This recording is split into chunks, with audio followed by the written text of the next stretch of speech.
अस्सलाम वालेकुम नाज़रीन, आप देख रहे हैं प्रोग्राम सिटी एट 10। मैं हूं आपके साथ आपकी मेज़बान रमशा कमल। मेरा आपका साथ होगा 10 बजे से लेकर 12 बजे तक। बहुत सारी अहम बातें होंगी, टॉप स्टोरीज होंगी, शहर भर में क्या हो रहा है सूरत हाल पर नज़र डालेंगे, अहम खबरें क्या हैं उस पर नज़र डालेंगे। लेकिन सबसे पहले आज की जो कहानी है ज़रा वो शामिल कर लेते हैं। तो आइए आज की कहानी पर नज़र डालते हैं। जब भी ज़िंदगी में हम सुकून और अमन की बात करते हैं तो हमारे दिमाग में ख्याली तस्वीर आ जाती है और हम एक ऐसे माहौल के बारे में सोचते हैं जहां हर चीज़ अपनी जगह के मुताबिक होती है, खूबसूरत और शानदार अक्स पेश कर रही होती है। लेकिन हकीकत में सुकून का मतलब कुछ और है और ये कहानी आपको बताएगी कि हकीकत में सुकून का मतलब होता क्या है।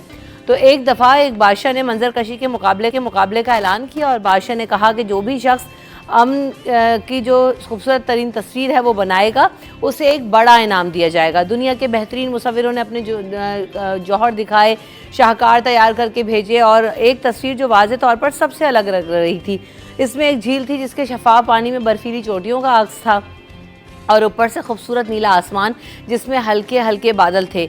ये तस्वीर तमाम तस्वीरों से खूबसूरत और अलग थी और वाज़े तौर पर नज़र आ रहा था कि बादशाह की तस्वीर के मुसव्विर को इनाम देंगे, क्योंकि ज़्यादातर लोग यही सोच रहे थे कि अमन इससे ज़्यादा खूबसूरत अमन के मौजू पर कौन सी तस्वीर हो सकती है। लेकिन जब बादशाह ने जीतने वाले के नाम का ऐलान किया तो हर कोई हैरान हो गया और जिस तस्वीर ने इनाम जीता उसमें पहाड़ भी थे, लेकिन ये कठिन और खुश थे। आसमान बहुत बुरा लग रहा था और इसमें बिजली चमक रही थी। इसमें अमन और सुकून नाम वाली तो कोई बात ही नज़र नहीं आ रही थी। तो ऐसा लग रहा था कि किसी मुसव्विर ने एक परिंदे ने अपना घोंसला बना रखा है। जैसे आप ये तस्वीर देख भी रहे हैं, स्क्रीन पर आ भी रही है आपको नज़र, और इस शाख पर एक परिंदे ने अपना घोंसला बनाया है। उस खौफनाक और डरावने मौसम में परिंदा अपने घोंसले में सुकून से बैठा हुआ है।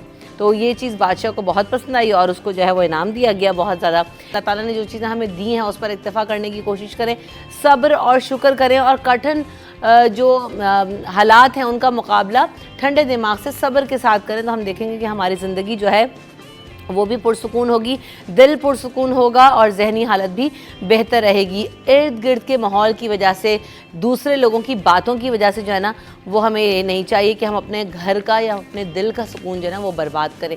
तो जनाब आज की कहानी ज़रा सुकून के बारे में थी, तो सुकून से शो का स्टार्ट हमने कर लिया है। उम्मीद है कि आपको कहानी पसंद आई होगी, आप सबने कुछ सीखा भी होगा। वेलकम करते हैं अपने मेहमानों को शो में। अस्सलाम वालेकुम फहम सिद्दीकी साहब, सलाम, कैसे हैं? अल्हम्दुलिल्लाह। अयाज राना साहब, आपको भी वेलकम करते हैं शो में। कैसे हैं आप?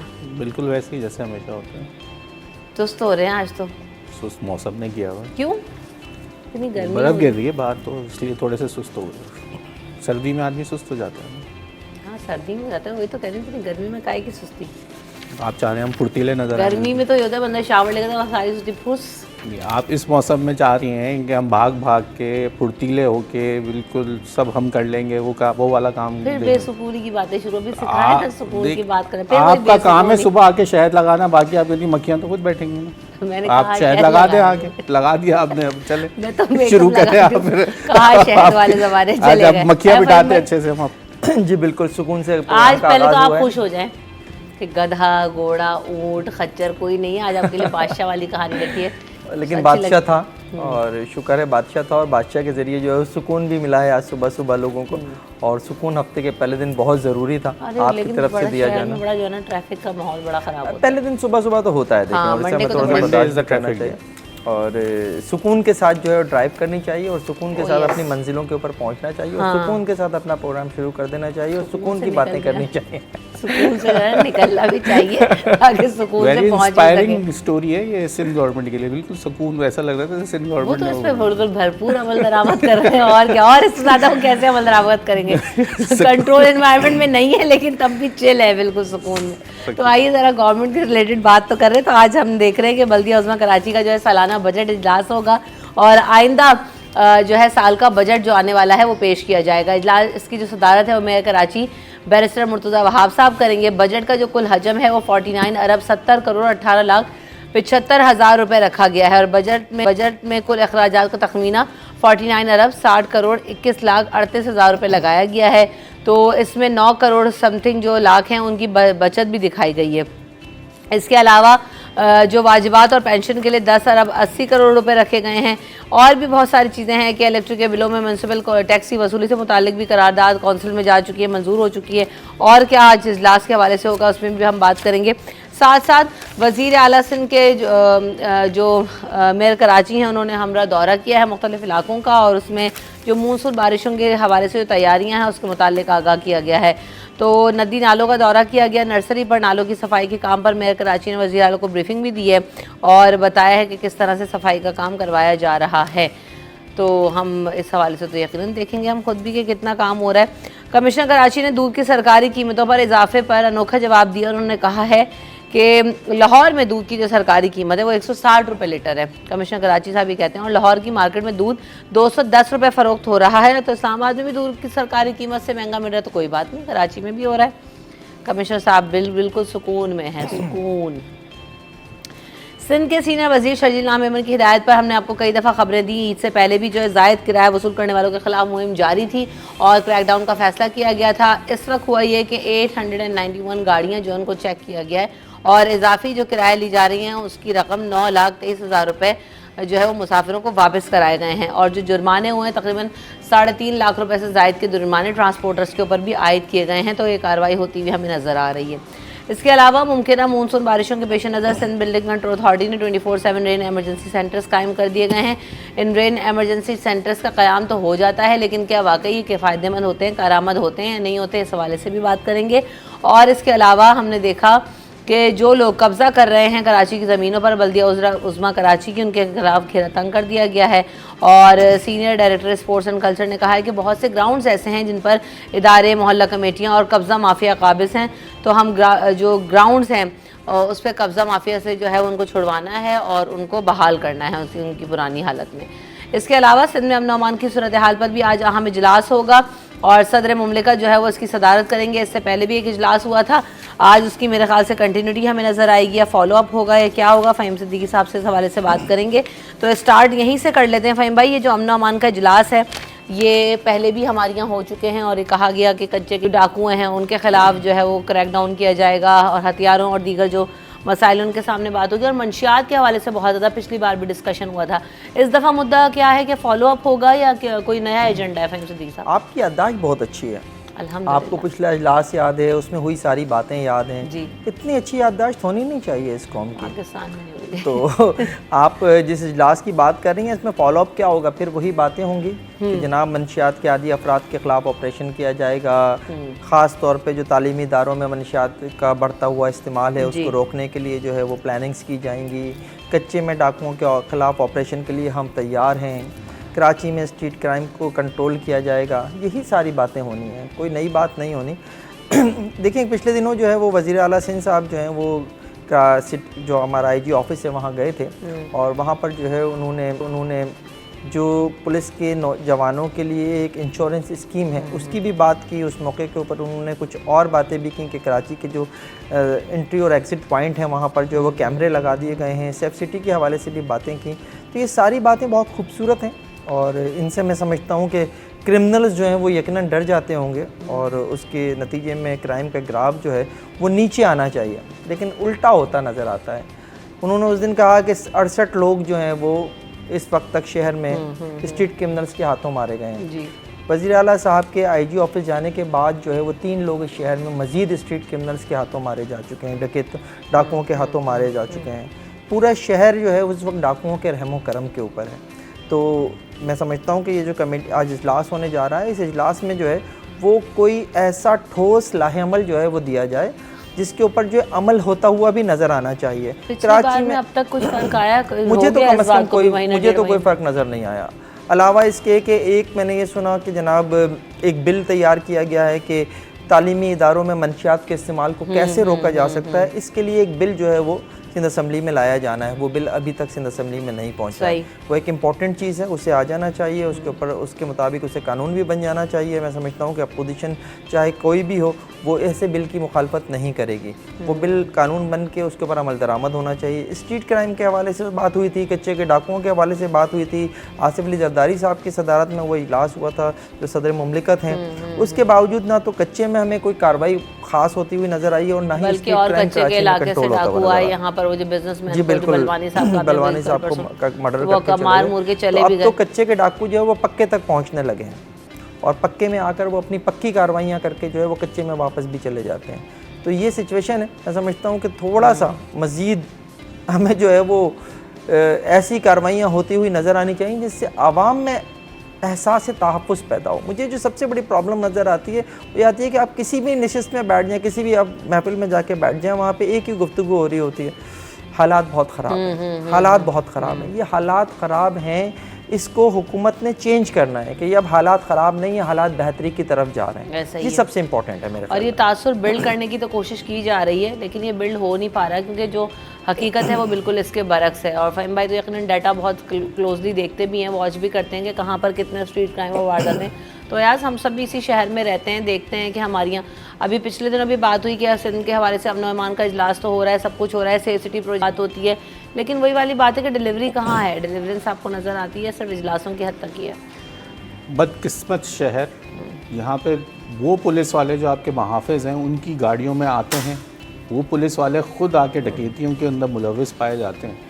अब क्या रोएं हम, किसके सामने रोएं? अब तो रो रो के थक चुके हैं आप और मैं, सब बातें कर कर के थक चुके, निशानदेहियाँ कर कर के थक चुके, लेकिन इनके कान पे जो ही नहीं रही। इनको जब तक लोकल पुलिसिंग पे नहीं जाएंगे, अब तक जब आप उठा के इंटीरियर से उठा के यहाँ पे जो इस इलाक़ों को जानते ही नहीं हैं उनको ला के अफसरान बना के बिठा देते हैं।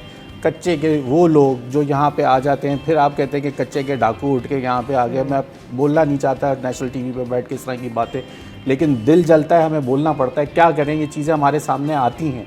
आपने अपनी पुलिसिंग को, आपने पुलिस एक्ट को, आपने कानून साजी को, ये चीज़ें जो करने वाली हैं वो पता कब होंगी। पुलिस एक्ट कब का है फ़हीम भाई? 1800 का अंग्रेज़ के दौर कब चेंज होगा ये 1800 को हम कब लेके आएंगे 2000 के अंदर? ये कौन लोग हैं, ये क्या, इनको किस तरीके से आईने दिखाएं, मुझे तो समझ नहीं आता। फिर यहाँ आके मैं जज्बाती हो जाता हूँ। बात ये कि यहाँ बात नहीं करें तो कहाँ करें, अपने दिल के छाले कहाँ फोड़ें हम जाके? ये पुलिस एक्ट कब चेंज होगा, कब कानून साजी होगी, कब लोकल पुलिसिंग आएगी, कब हम लोग पुरसुकून होकर शहर घर से बाहर निकलेंगे? ये वक्त आ गया कि मैं अपनी फैमिली को डर के मारे आगे के शीशे काले करने पड़ गए कि सामने लेडीज अगर तैयार होकर जा रही है तो पीछे लग जाते हैं। बिल्कुल सही। लोग समझते हैं पत्नी गाड़ी के शीशे काले क्यों कर रहे हैं भाई? इसलिए कह रहे हैं सामने देख के पीछे लग जाते हैं रोड पे चलते हुए लोग। सही कह रहे हैं। यहाँ हर दूसरी गाड़ी काले शीशे में घूम रही है। अब क्या करें, उसके पीछे आप काले शीशे के पीछे कार्रवाई करना शुरू हो जाते हैं। जिनको पकड़ना है उनके पीछे कोई नहीं लगता। क्या करें, हम कहाँ जाएं? इस शहर के इजलास बुला बुला के मुहर्रम हराम आ रहा है, आप बैठ के बात उन्होंने उधर की करनी है, हमें प्रेस रिलीज दे देंगे कच्चे के डाकुओं की बात कर रहे हैं। बेवकूफ़ समझते हैं यहाँ की आवाम को। कब तक हमारे पैसे के ऊपर राज करते रहेंगे? हम कितना टैक्स देंगे? सैलरीड क्लास को दबा दबा के आपने ये हशर कर दिया यहाँ पर। आज निकले कि दूसरा कि आप अगले महीने आप जरा खरीद के तो दिखाएं, डब्बे का दूध खरीद के दिखाएं, मुझे मेडिसिन की दवाइयाँ खरीद के दिखाएं। उनको शर्म नहीं आई? उन्होंने अपने आज मैं ये स्टोरी आपको दिखाऊंगा, ये जो लाइफ सेविंग जो आपके इक्विपमेंट्स हैं उनके ऊपर उनको सेल टैक्स में डाल दिया आपने, उनके ऊपर से छूट खत्म कर दी। कोई एहसास नाम की चीज़ नहीं है आपके पास। महंगाई की चरक है। आप बोलते हैं हमने 47,000 रुपये आपकी तनख्वाह कर दी। लोग कौन देता है 47,000 रुपये किसी को? फिर आप बोलते हैं स्ट्रीट क्राइम बढ़ गए। 37,000 सुन के मैंने कहा कहाँ है ये तनख्वाह? 37,000 आपने तनख्वाह कर दी। फिर आप बोलते हो स्ट्रीट क्राइम बढ़ता जा रहा है। अंधी गोलियों से बच्चे मर रहे हैं रात को सोते हुए, छत पे बिजली नहीं, घरों पे छत पे लोग सो रहे हैं, अंधी गोलियों से बच्चे मर रहे हैं।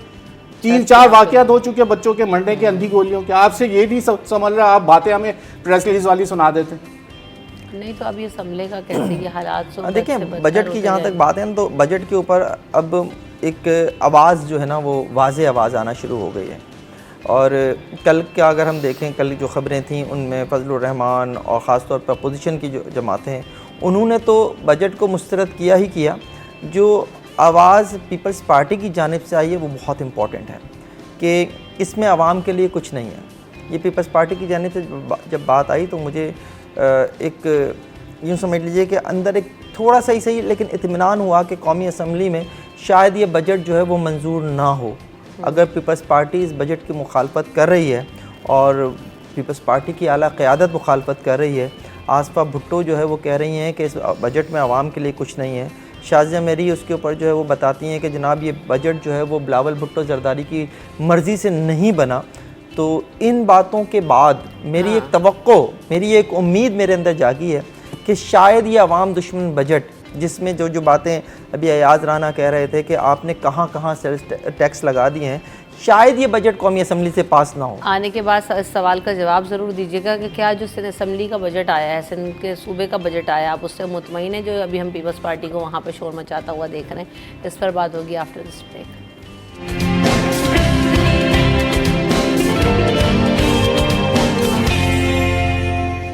Welcome back in city at 10। तो जाने से पहले हम बात कर रहे थे कि फ़हीम भाई ने कहा कि जी कुछ उम्मीद जागी है, लेकिन सवाल ये भी है कि जो लोग शोर मचा रहे हैं उनका खुद का जो बजट पेश करदा बजट है वो क्या है, और उनके खुद के जो कारनामे हैं इस वक्त हम देख सकते हैं कि सिंध में परफॉर्मेंस क्या है। तो फ़हीम भाई आप उससे सेटिस्फाइड नज़र आ रहे हैं? आपको उसमें क्या ऐसा नज़र आया जो आप कहें कि हाँ भाई बड़ा सेटिस्फाइंग बजट था? और फिर आज बल्दिया उस्मा कराची का भी जो है ना वो सालाना बजट इजलास हो रहा है, उस हवाले से भी हम बात करेंगे कि बजट का जो कुल हजम है 49 अरब रुपये नज़र आ रहा है। इतना जो है वो अरबों रुपए का बजट होता है, लेकिन हालात जूं के तूं। देखिए, मैं जो वफाकी बजट की बात कर रहा था, आम आदमी पे सबसे ज़्यादा असर जो है वो वफाकी बजट की में जो टैक्सेस लगते हैं उनका होता है। हाँ। और वहाँ पर अगर ये बात हो रही है, अपोजिशन तो चलो कर ही रही है, अपोजिशन तो करती ही हमेशा, लेकिन अगर मुझे हुकूमत में शामिल जमात, ख़ासतौर पे पाकिस्तान पीपल्स पार्टी एहतजाज करती हुई और इसे अवाम दुश्मन बजट करार देती हुई नज़र आ रही है, तो मेरे अंदर एक उम्मीद जो जागी है वो ये है कि शायद ये बजट में जो है कुछ कटौतियाँ लग जाएं, कुछ ऐसा हो जाए कि बजट में जो है कुछ ऐसी तजावीज़ शामिल हो जाएं अपोजिशन की, पीपल्स पार्टी की, जिनके नतीजे में अवाम पे जो बोझ पड़ता नज़र आ रहा है वो कुछ कम हो जाए। ये मेरी एक उम्मीद है। अब दूसरा जो आपका सवाल है वो ये है कि सिंध का जो बजट पेश किया गया, लेकिन सिंध के बजट में भी नए टैक्सेस लगाए गए हैं। ये बजट जो है वो कहा यह जा रहा था कि ये खसारे का बजट होगा 1-2 दिन पहले तक, लेकिन जब ये बजट आया तो मुख्तलिफ टैक्सेस के ज़रिए इसे एक मुतवाज़न बजट जो है वो बना दिया गया। 3 खरब से ज़ायद का ये बजट है, और इस 3 खरब के से ज़ायद के बजट में अगर हम सिर्फ कराची की बात करें, क्योंकि ज़ाहिर है ये एक लोकल चैनल है सिटी 21 जिस पर हम बैठ के बात कर रहे हैं, तो चंद अरब रुपए सिर्फ कराची के मेगा प्रोजेक्ट्स के ऊपर रखे गए हैं। और ये 11 मेगा प्रोजेक्ट जिनकी मैं बात कर रहा हूँ, ये 11 मेगा प्रोजेक्ट जो हैं उनसे कराची की किस्मत बदल जाएगी। 3 खरब के बजट में जो चंद अरब रुपए रखे गए हैं उसमें से कराची की किस्मत बदल जाएगी, क्योंकि इसके ज़रिए चंद बरसाती नाले बनने हैं, चंद सेवरेज के नाले बनने हैं, चंद सड़कों को असर नो तामीर किया जाना है। आप जो अभी ऑफिस से आते जाते हैं कॉजवे, यहाँ पर एक ब्रिज बनना है, एक पार्क बनना है। ये 11 मंसूबे हैं कराची के जो 1 अरब 34 करोड़ रुपए से मुकर्रर हो, जिनको रिन्यू करके और ख़त्म किया जाएगा। तो असल बात जो है जो आप कह रहे हैं, आपका सवाल था, उससे मैं उसका जवाब दे दूं कि सिंध में भी जो आपने सर्विसेज के ऊपर टैक्सेस लगाए हैं, उसके ऊपर जो सर्विस फराहम करने वाले अफराद हैं, शोबे हैं, उनकी तरफ से आवाज़ आ रही है। बहुत ज़्यादा वो उसकी मुखालफत कर रहे हैं, चाहे वो एजुकेशनिस्ट हों, चाहे वो डॉक्टर्स हों, चाहे वो इंजीनियर्स हों, या किसी भी शोबे का कोई फ़र्द जो सर्विसेज फराहम करता है, वो सर्विसेज के ऊपर टैक्स के ख़िलाफ़ बात कर रहा है। आप वफाकी बजट ले आइए, उसके टैक्सेस अलग, आप सर्विसेज के ऊपर टैक्स लगा दें, वो टैक्सेस अलग। म्यूनसिपल अभी जो आप बात कर रहे हैं, हमारा जो बल्दिया उज़्मा का बजट, इस बल्दिया उज़्मा के बजट में जो म्यूनसिपल टैक्स लेने का मुआहदा के इलेक्ट्रिक के साथ हो गया, वो म्यूनसिपल टैक्स अलग शहरियों से भी लिया जाएगा। उसमें सिर्फ़ और सिर्फ छूट जो है वो 100 यूनिट तक के लोगों की है। उससे ऊपर जिसके जितने यूनिट्स हैं उस हिसाब से उनका टैक्स जो है वो बढ़ता चला जाएगा। तो tax tax tax tax tax सिर्फ एक ही चीज़ जो है वो इस वक्त समझ में आ रही है कि लोगों को देना है। अब इस सूरत हाल में अगर मैं ये कहूँ कि स्ट्रीट क्राइम अब एक सोशो क्राइम है, तो ये गलत नहीं होगा। मेरे घर में अगर खाने के लिए नहीं है, मेरे बच्चे भूखे मर रहे हैं, तो मैं उन्हें खाना खिलाने के लिए शायद कुछ करने के लिए निकल जाऊँ। वो कुछ ये भी हो सकता है कि वो स्ट्रीट क्राइम हो, और लोग जाते हैं स्ट्रीट क्राइम करने। इसी बात पे आपने खुद क्या डिलीवर किया है जो आप वहाँ पे बैठ के शो, बस आप वही वाली बात है कि वही इजलास हम नमान कर सिम्बॉलिक ये चीज़ें, ये एहतजाज असम्बली में आवाज़ उठाई सिम्बॉलिक, असल में आप क्या करना चाहते हैं वो आपके अपने काम से भी तो नज़र आता है। बहरहाल आगे बढ़ते हैं। अभी हम ये भी देख रहे हैं कि ये बल्दिया उज़्मा कराची का बजट आएगा। रिटायर्ड मुलाजमीन के वाजिबात और पेंशन के लिए 10 अरब रुपये रखे गए हैं, और बजट में जो म्यूनसिपल यूटिलिटी चार्जेस हैं उनसे 2 अरब रुपये की वसूली का फैसला किया गया। वो चार्जेस भी हमसे वसूल किए जाएंगे किसी न किसी बिल में, यकीनन के इलेक्ट्रिक के बिलों में, जैसे मुर्तज़ा वहाब साहब का ये आइडिया था, और उस पर अब वो जो है वो करारदाद भी मंजूर कर ली गई है। सिर्फ करारदाद मंजूर नहीं हुई कि इलेक्ट्रिक से मुआहदा भी हो गया है इब्तिदाई। बताएं ना फिर हम ये किस तरह बातें करें। देखें, ये टैक्सेस, इसमें एक और इम्पॉर्टेंट बात आपने अभी पढ़ी, तो मैं उसको भी डिस्कस करना चाहूँगा कि सिर्फ 10 अरब रुपए आपने रिटायर्ड मुलाजमीन की पेंशन के लिए रखे हैं, उनके बाद के लिए रखे हैं। और उससे कम जो है 8 अरब रुपए 98 करोड़ रुपए वो इसलिए कि तरक्याती मंसूबों के लिए। मतलब आपकी प्रायोरिटी क्या है? जी, तो देखें, पेंशनर्स का एक बहुत बड़ा मसला बन चुका है इस वक्त। बल्दिया उस्मा कराची में भी 10 अरब रुपए नाकाफ़ी हैं उनके लिए, जिनके वाजिबात जो हैं वो बल्दिया उस्मा के ऊपर हैं। फिर आप 98 करोड़ की बात कर रहे हैं, इस शहर को 98 करोड़ रुपए से आप क्या दे देंगे? ये शहर जो 700 किलोमीटर पर फैला 7000 किलोमीटर पर फैला हुआ शहर है, जो कराची के अगर किमाड़ी से साहिल से शुरू होता है तो बहरिया टाउन तक जाता है। इस शहर में आप 98 करोड़ रुपए से कितनी सड़कें तामीर कर देंगे, कितने ब्रिजेस तामीर कर देंगे, कितनी आप जो है फ्लाईओवर्स तामीर कर देंगे, कितने अंडरपास बना देंगे, क्या कर देंगे आप इस शहर के लिए?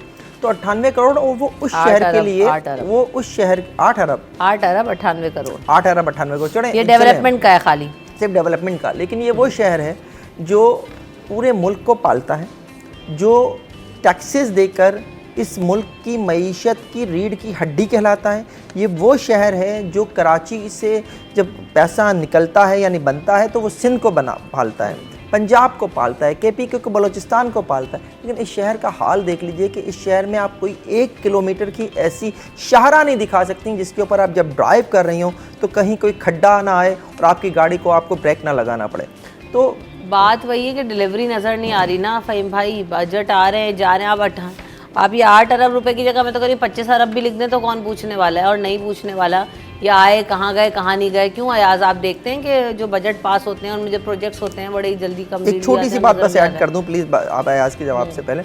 कराची में पिछले दिनों जो है वो एक अंडरपास बनाया गया गुलिस्तान जौहर में, और काफ़ी महंगा प्रोजेक्ट था वो, और काफ़ी तवील वो प्रोजेक्ट है। वो नीचे उसमें जी, लेकिन वो अंडरपास पिछले 1.5 माह से बंद पड़ा है।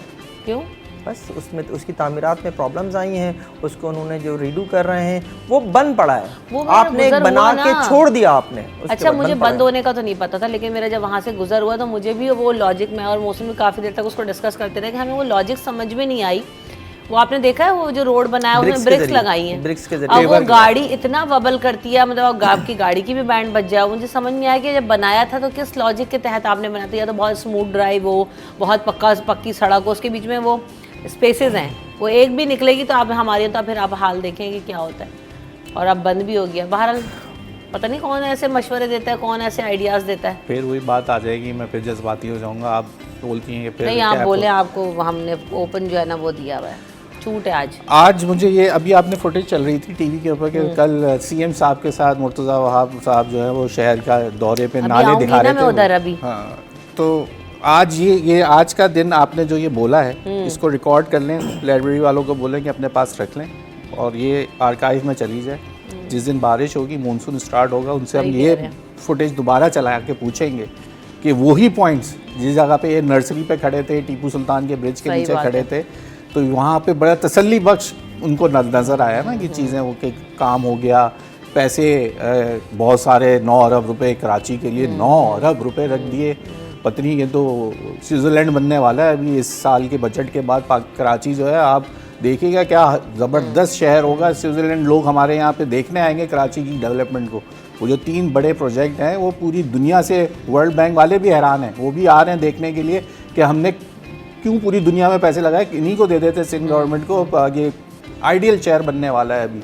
ये इस चीज़ के इजलास हो रहे हैं, आपको नहीं पता। ये तो ऐसी प्रेस रिलीज आ रही है इधर उधर की हमें डाइवर्ट करने के लिए। यहाँ तो अभी देखें ये जो बरसाती नाले, दूध की नदियाँ यहाँ से निकालने का प्रोग्राम है इनका सिंध गवर्नमेंट का। आप क्या बात कहेंगे कि तुम्हारी याददाश्त, तो मुझे आपका वो एज लाइफ भी याद है जो आप करके आए थे और बारिश में आधे डूबे हुए थे और बलोच कॉलोनी के ब्रिज के नीचे खड़े थे इंतहाई अहम शायरा पर। और नाले जिसकी बात हो रही है, तो जब ये नर्सरी का और टीपू सुल्तान रोड है जो उसका नाला, ये वही नाला लगता है। तो वहाँ पर क्या हाल थी, नीचे भी पानी था, ऊपर भी पानी था, मेन रोड पे भी पानी था और आप उसमें डूबे हुए थे।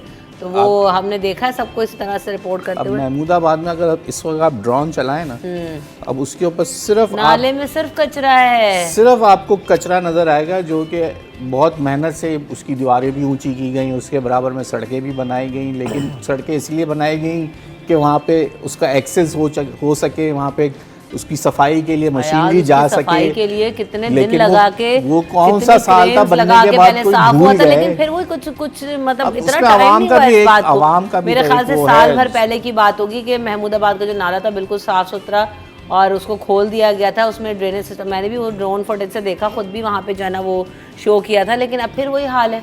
वैसी वैसी का वैसी है। देखिए इसमें बहुत बड़ा रोल जो है ना वो इसी सॉलिड वेस्ट मैनेजमेंट का है। अच्छा, आपने एक अलग इदारा बना दिया कचरा उठाने के लिए शहर से। इससे पहले भी शहर में केएमसी हुआ करती थी, डीएमसीज हुआ करती थी, जब जोन्स पे था तो जोनल म्यूनिसिपल कॉरपोरेशन हुआ करती थी। उस वक्त भी इस शहर से कचरा उठता था, उस वक्त भी इस शहर में नाले थे, लेकिन इतना बुरा हाल नहीं होता था।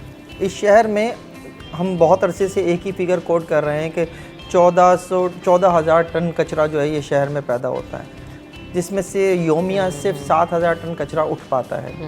यानी 7,000 टन कचरा में पड़ा रह जाता है, अगले दिन उसमें मज़ीद 14,000 आ जाता है, जिसमें से 7,000 उठता होगा। तो क्या हाल होता होगा? ये फिगर भी पुरानी है मेरे हिसाब से। हो सकता मुझे तो लगता है कि जिस तरह से ये शहर फैल रहा है और जिस तरह से इस शहर की आबादी बढ़ रही है, इसके बाद ये अब 14,000 टन नहीं, इससे कहीं ज़्यादा होगा।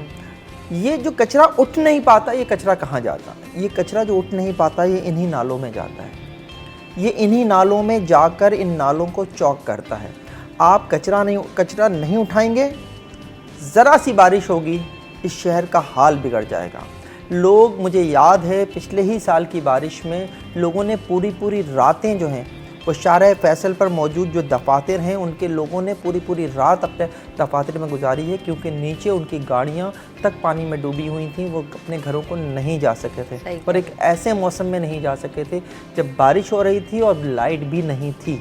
वो अपने दफातर में महसूर होकर रह गए थे। तो एक तो आप सुबह जो है ऐसे टॉपिक लेके बैठ जाती हैं जिसमें बिल्कुल डिप्रेशन होने लगती है। कोई और बात है आपके बात करने के लिए? हाँ, कोई और बात कर। देखिए बारिश जो है वो अब्र रहमत है। पकौड़ों की बात करें। पकौड़ा यार, कैसे आपने रिलेट किया? आपने मेरी मैचिंग के कपड़े भी पहने और मैं जो सोच रही हूँ ना वो आपने बोला भी। हाँ, तभी करते हैं बात, क्या चल रहा है, कहीं हिप्नोटाइज तो नहीं कर रही है कपड़ों के रंग की वजह से? छोड़े अभी ये बात, क्या कर दिया, टेंशन दे दी यार। बारिश होगी तो अब्र रहमत की बात करें, पकौड़ों की बात करूंगी मैं वापस आ गया। क्या याद आ, और आज सुबह मुझे याद आ रहा था लाहौर में अगर बारिश हो जाती थी ना तो मैं उस वक्त पब्लिक न्यूज़ में थी और वहाँ पे मैंने पहली दफ़ा खाए नान पकोड़े खाते हैं वो भाई। मैंने कहा ये क्या कॉम्बिनेशन है, नान पकोड़ा कॉमन है, यहाँ पे भी खाते हैं ना, और चटनी थी। लेकिन यार वो मतलब मैं तो पहले मैंने कहा खा लेंगे यार सब्र करके, कोई अब इंडस्ट्रियल एरिया में ऑफिस वालों को ढंग का मिलता भी नहीं था, लेकिन खाया अच्छा लगा, मज़ेदार था। तो नान पकोड़ों की बातें होंगी आफ्टर दिस ब्रेक।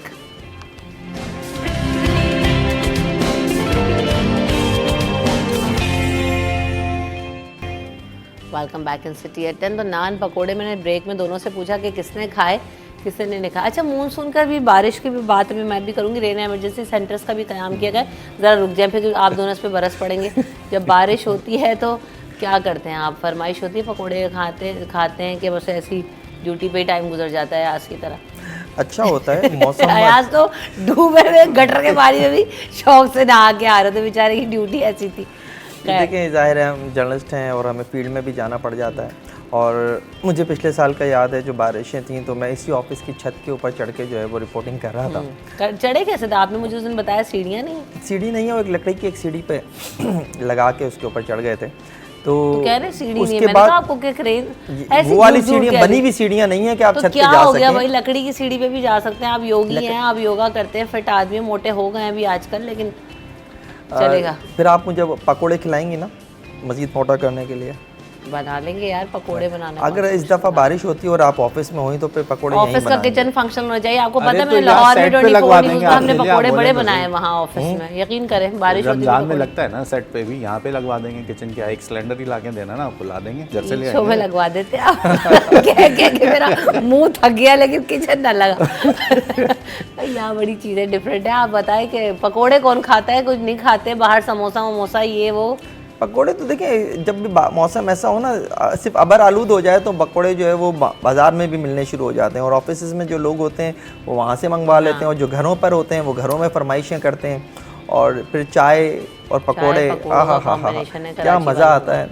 और आप चाय का कप लेके अगर जो है वो बूंदाबांदी हल्की हल्की हो रही हो, आप बाहर निकल जाएँ, चाय बढ़ती जाती है, चाय पीते जाते हैं, ख़त्म नहीं होती चाय, पकोड़े खाते जाते हैं। मेरे घर के बिल्कुल सामने जो है वो पार्क है, थोड़ी ग्रीनरी भी है, तो अच्छा लगता है वो मौसम पे। मैंने भी थोड़े से गुल बूटे घर में लगाए हुए हैं, तो उनकी वजह से भी जो है वो अच्छा लगता है।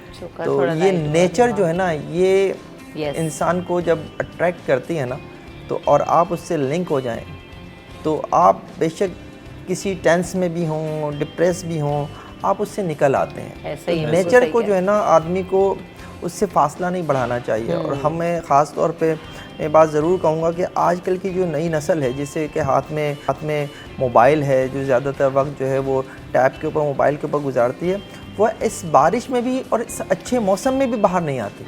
अरे बाहर आते भी तो वीडियो बना के अंदर चले जाते हैं टिकटॉक बना के फिर उसको एडिट करने बैठे रहते पूरी बारिश खत्म। तो ये थोड़ा सा जो है ना, मेरा ख्याल है कि हमें बच्चों को इस तरफ लाना चाहिए, हाथ पकड़ के खींच के। मेरा बड़ा वाला नहीं करता है, मैं उसे हाथ पकड़ के खींच के ले आता हूँ बाहर बारिश में कि भाई आओ जरा तो एंजॉय तो करो यार, नेचर क्या है उसे पता हो। आपको तो मुझे लगता है खासा नहाना पसंद, डुबकियां लगा के कूदे ना गंदे पानी। मुझे दिन की बारिश अच्छी लगती है, रात में बारिश मुझे आज मैं बिल्कुल टोटली हम लोग रिलेट कर रहे हैं। मैं लिटरली मुझे रात में अगर बारिश हो ना, मुझे ना मेंटली कुछ होने लगता है, हाँ कि बस यार ये खत्म होगी, रात में खत्म। और लाइटनिंग जो हो रही है, जब जिसको बिजली चमकना जो होती है, वो भी मुझे थोड़ी सी खौफ, मुझे उसमें जलाल नज़र आता है कुदरत का, तो मुझे काफ़ी खौफ आता है उसकी आवाज़ से भी, और क्योंकि वो कड़कना जो है ना, वो अपना भी कुछ ऐसी हाल। और के इलेक्ट्रिक वाले अगर बिजली बंद कर दे वो तो इसलिए मुझे रात की बारिश पसंद। दिन की बारिश I love to go out, मुझे निकलने का शौक है, डूबने का शौक है पानी में। हालांकि वो गटर का पानी है, वो इतनी बारिश का नहीं है,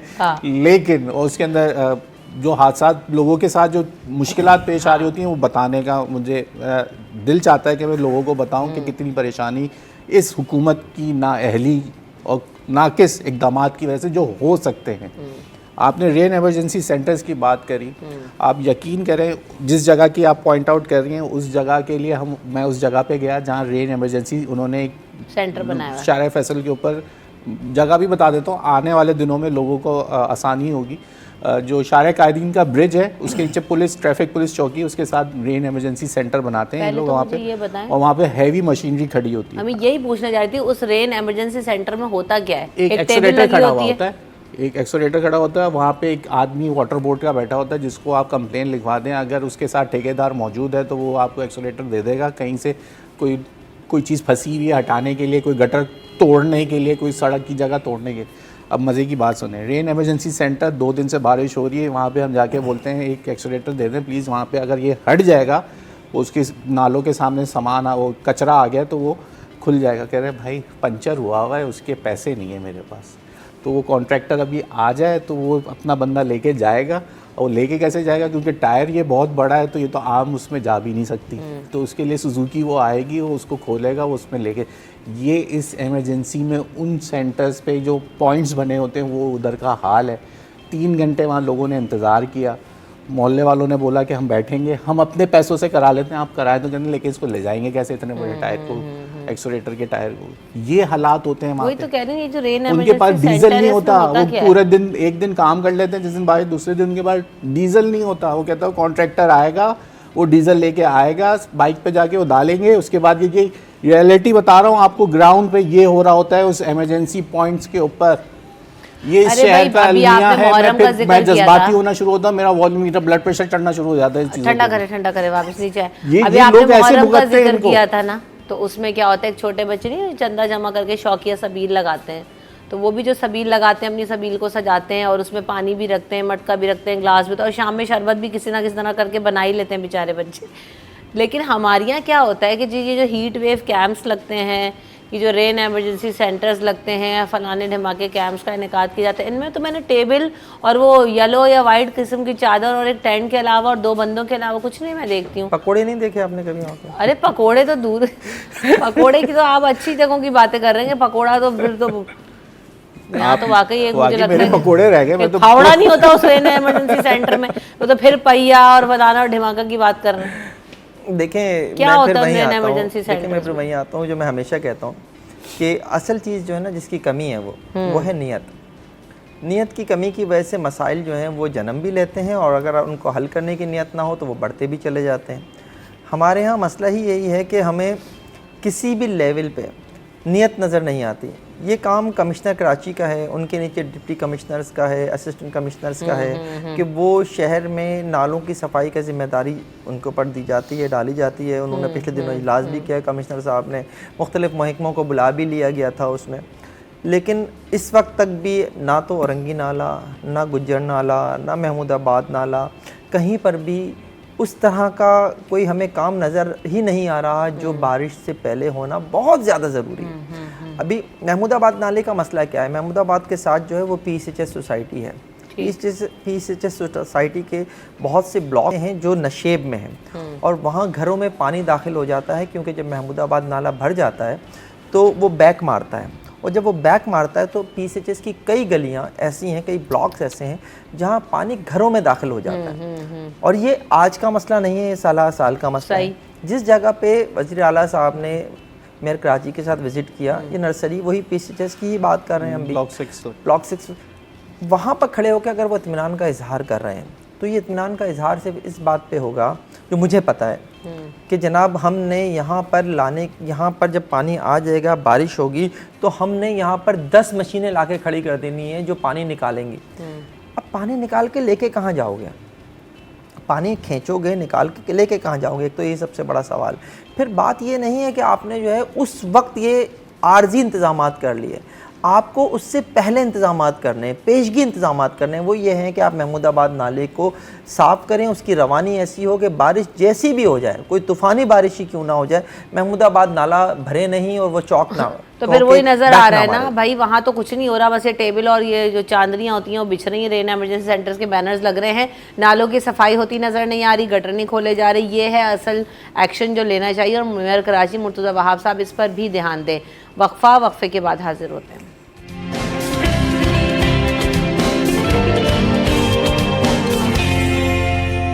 welcome back in city at 10। दूध की कीमतों के हवाले से अभी मैंने शुरू में कहानी सुनाई थी ना कि बड़ा सुकून का इजहार करना, लेकिन आपने उसका उल्टा मतलब नहीं लेना कि कुछ भी होता रहे और हम सुकून। गेस्ट ने उल्टा मतलब लिया हुआ है मुझे भी, इसलिए मुझे वादे करना पड़ा कि भाइयों ज़रा बैलेंस कायम रखे, इतना भी ठंडा ना हो जाए।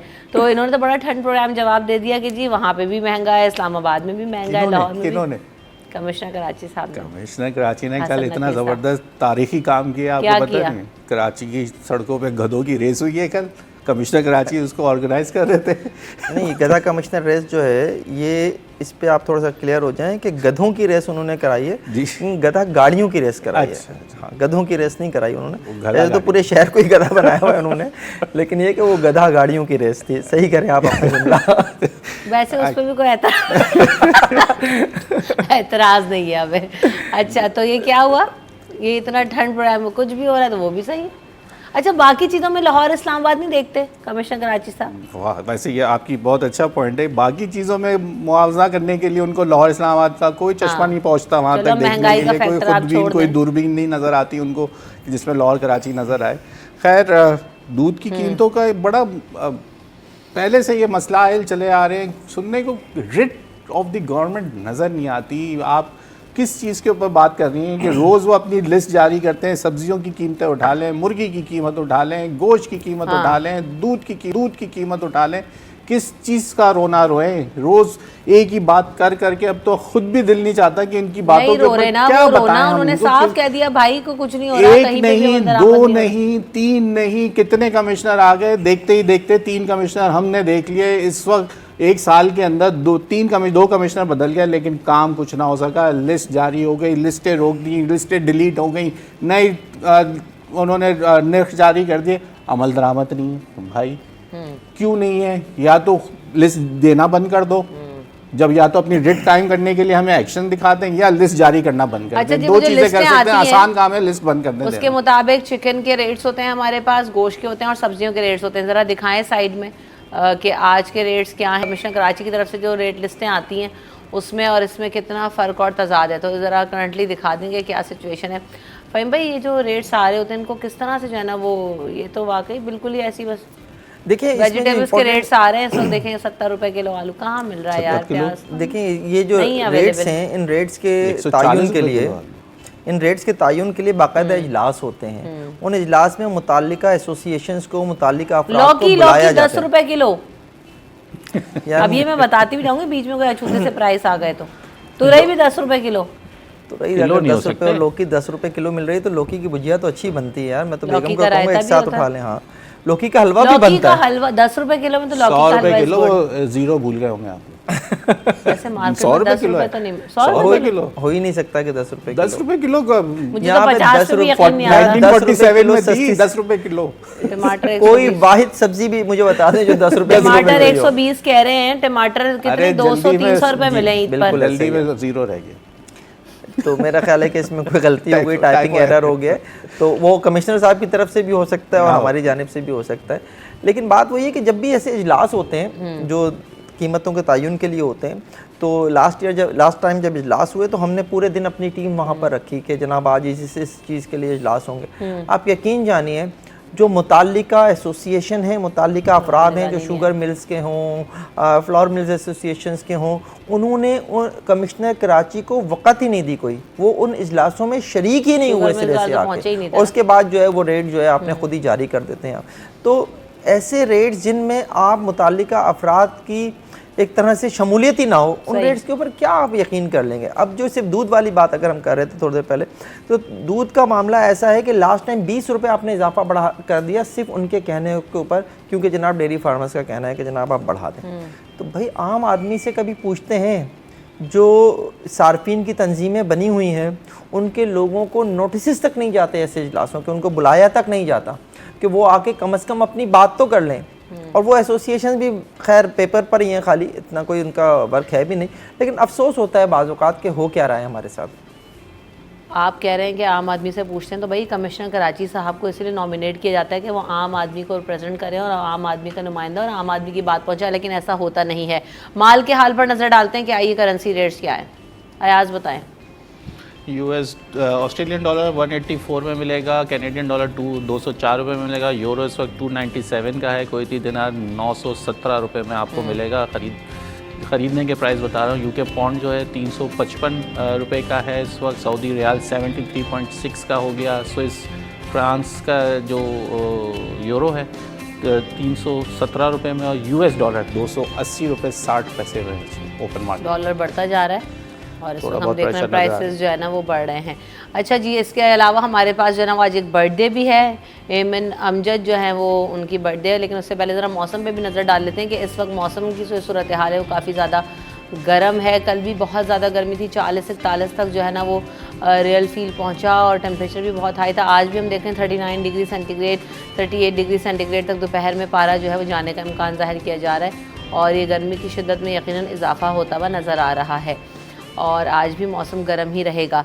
मौसम की तो हमने यकीनन बात की है, लेकिन आज जो है वो जो बर्थडे है वो एमन अमजद की बर्थडे है। उनको बहुत ज़्यादा मुबारकबाद, आपको सालगिरह की बहुत सारी मुबारकबाद, खुश रहिए। और जो है सिर्फ की तरफ से बहुत सारी जो है वो बर्थडे की मुबारकबाद। और अगर आप भी अपने प्यारों को विश करवाना चाहते हैं तो अपनी तस्वीरें व्हाट्सएप कीजिए, वीडियोज़ भेजिए और हम आपको यहाँ पर सिटी एट 10 में ज़रूर विश करेंगे।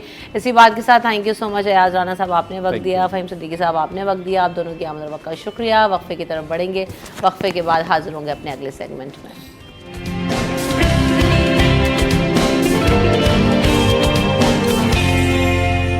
Welcome back in city at 10। तो जनाब अब हम बात करेंगे, स्कूलों की छुट्टियां हैं और ख़ास तौर पर हम ये देख रहे हैं कि बच्चे जब छुट्टियां हो जाती हैं ना तो बिल्कुल अभी हम थोड़ी देर पहले भी बात कर रहे थे कि अगर बारिश भी हो जाए तो उनको स्क्रीन से हटा के लाना पड़ता है कि भाई आओ बारिश हो रही है, या जो है किसी और एक्टिविटी में उनको लगाना पड़ता है। तो इस वक्त हम ये भी देखेंगे कि जो छोटी बच्चियां हैं घर में स्कूल गोइंग हैं वो किस तरह से जो है ना अपने डेज़ को यूटिलाइज़ कर सकती हैं। हेल्दी एक्टिविटी देना जो है ना वो बहुत ज़्यादा ज़रूरी होती है कि बच्चे कुछ ना कुछ आर्ट एंड क्राफ्ट में या क्रिएटिविटी को अपनी जो है ना वो ट्राई करें कि हम क्या क्या कर सकते हैं। तो ऐसी एक जो है वो प्यारी सी बच्ची मेरे साथ इस वक्त मौजूद है। Michelle, welcome to the show. अस्सलाम वालेकुम, कैसे हो? वालेकुम अस्सलाम, मैं ठीक हूँ। अच्छा जी, कौन सी क्लास में आप ये बताइए? मैंने भी अभी रिसेंटली 9th के पेपर्स दिए। ज़बरदस्त। तो कैसे रहे एग्ज़ाम्स ये बताइए? गुड। पढ़ाई में कैसे हो? सो और ये जो क्रिएटिव वर्क है या आर्ट एंड क्राफ्ट है उसमें ज़्यादा दिल लगता है? बहुत, पढ़ाई से ज़्यादा। क्या क्या करती हो? मैं आर्ट एंड क्राफ्ट कर सकती हूँ, ड्राइंग और कुकिंग भी मुझे पसंद है। उसमें बस अभी छोटी हो फॉर कुकिंग? छोटी हूँ बट मैं बहुत अच्छा बनाती हूँ। क्या कभी क्या मौका बनाती मिलेगा मैं कस्टर्ड बना सकती हूँ, नूडल्स बना सकती हूँ, रैमेन नूडल्स घर में बना सकती हूँ।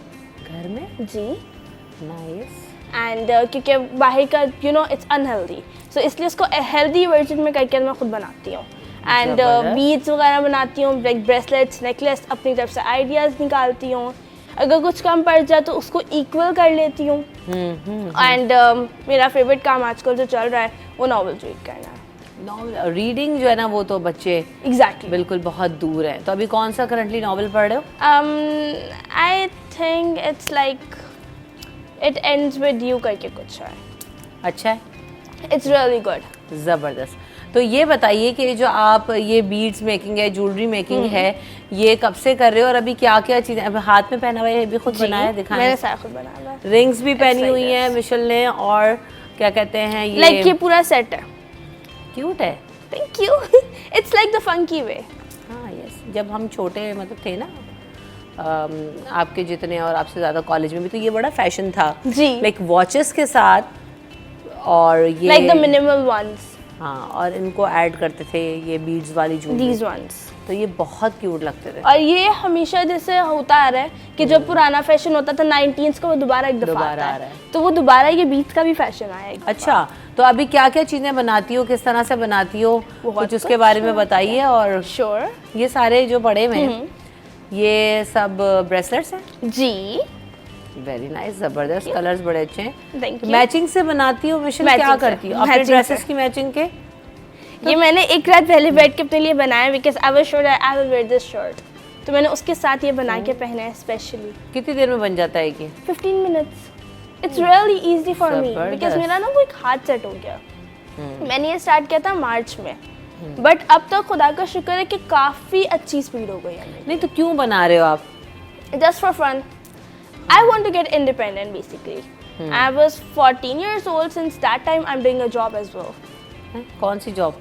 मैं अकाउंट संभालती हूँ किसके? And a salon. देन फिर मैंने कॉल सेंटर स्टार्ट किया, उसकी जो डेटा शीट्स होती हैं उनको सॉल्व करना, and then all that stuff. I just love working. 14 year में? Yeah, when I was 14 years old. My Nice. first salary was 2000. ज़बरदस्त। अब उस एज में तो सैलरी मैटर ही नहीं कर रही होती ना? सैलरी में एग्जैक्टली। मैं अभी भी मैं काफ़ी लॉस में जाती रहती हूँ, but still when mama sees ना दैट इट्स ओके, एटलीस्ट आप कुछ कर रहे हो। आप जहाँ बच्चे फ़ोन से नहीं निकलते, आप वहाँ पे अपने आप को एक्सप्लोर कर रहे हो। Very you are just nice. Getting to know that what you have to do. अच्छा, so it's a good thing. It's दो बेसिकली बॉक्सेस रखे, मेमोरेबल। इनमें क्या क्या है? और अभी Beads कुछ है। बना के दिखाएंगी आप? दिखाएं Sure, पहले तो I आपके will. पास क्या क्या चीज़ें हैं? These are like beads. सही। 1 2 3 4 5 6 7 8। और दूसरे कि मेरे पास थोड़ी जगह कम हो जाती है तो मैं उनको मिक्स कर देती हूँ। ठीक है। बट मिक्स इस तरह से करती हूँ जिनके कलर्स मैच हो सके। Now just give it a look. ये दोनों कलर्स एक दूसरे से काफ़ी मैच हो सकते हैं। Like these are the pastel ones. So ये सही। इसके साथ मैच हो रहा है। और उसमें And, क्या है? सेम। मैंने कल रात के बैठ के सारा सॉल्व किया क्योंकि मैं लाइक मम्मा ने थोड़ा सा बैन लगा दिया था पेपर्स की वजह से। हाँ, वो तो पढ़ाई के लिए तो जाहिर है break बस है। गलत हुआ। मैंने अपने 8 स्टॉल्स छोड़े थे because of this. And these are the minimal ones, जहाँ आपको कोई बीट नहीं मिल रहा ना, या आपके पास लाइक बीट्स कम है, आपको बस जल्दी से बनाना है, आप उसमें ये लगा के जुगाड़ कर सकते हैं। सही सही सही। देन ये मिनिमल वंस है, इनको अगर आप ऐड करोगे तो कलर बहुत अच्छा आएगा। एंड देन ये छोटे छोटे इनसे फ्लावर्स बन सकते हैं, हार्ट बन सकते हैं, जो मैं बनाऊंगी भी। चल एंड ये सारे चेरीज वगैरह से बन सकती हैं और भी बहुत कुछ बना के दिखाइए कुछ, अगर अभी बन Sure. सकता है। बन सकता है, व्हाई नॉट। अगर आप सोच लो then nothing is impossible. Yes, सीखा है कहीं से या बस खुद ही ट्राई कर खुद कर? ही। मैंने अपनी मम्मा का 6000 का सूट बर्बाद किया था क्यों? ऐसे ही, मुझे बीट्स चाहिए थे, तो खोल दिया सूट? खोल दिया। बाजार ही चली जाती हैं, बीड्स मिल जाती हैं बिला वजह। अम्मा का जाना तो था लेकिन मम्मा ने साथ तंग किया, बता कि पेपर चलने वाले हैं ना, तो अब नहीं कर सकता। तो मैंने बस उस चीज़ में जिद में आकर अपने आप को एक्सप्लोर करना तो बहुत शौक था मुझे करने का, तो मैंने बस उसमें आके मम्मा का सूट ख़राब कर लिया। और आज मम्मा को इस बात पे प्राउड होता है कि चलो ठीक है कोई बात नहीं, कुछ किया तो। कुछ किया तो सही बात है। जब बच्चे कुछ करने लग जाते हैं ना तो अच्छा लगता है, माँ बाप को भी Exactly. क्रिएटिव और उनको भी पसंद आ रहा होता है। तो ये जो है ये जो डोरी है ये क्या इलास्टिक है या फिश वाली? Fish wire. तो ये स्ट्रेच हो जाती है? स्ट्रेच होने के लिए ये है। वो एंड में लगाएंगे इसमें? नहीं, इसमें ये लगेगी नहीं, क्योंकि अभी मैं बना रही हूँ एक फ्लावर। ठीक है। सो फॉर द फ्लावर इसमें ये नहीं लगेगा। क्योंकि वो इलास्टिक होगा तो वो खिंच जाएगा और ये वो ठीक। खराब हो जाएगा उसमें। सही। इसलिए आपको एक कुछ इस तरह से चाहिए जो स्ट्रेच ना हो सके इतना, जैसे कि फिश वायर। चलिए उसके बनाएं, बदले लो। दिखाएं।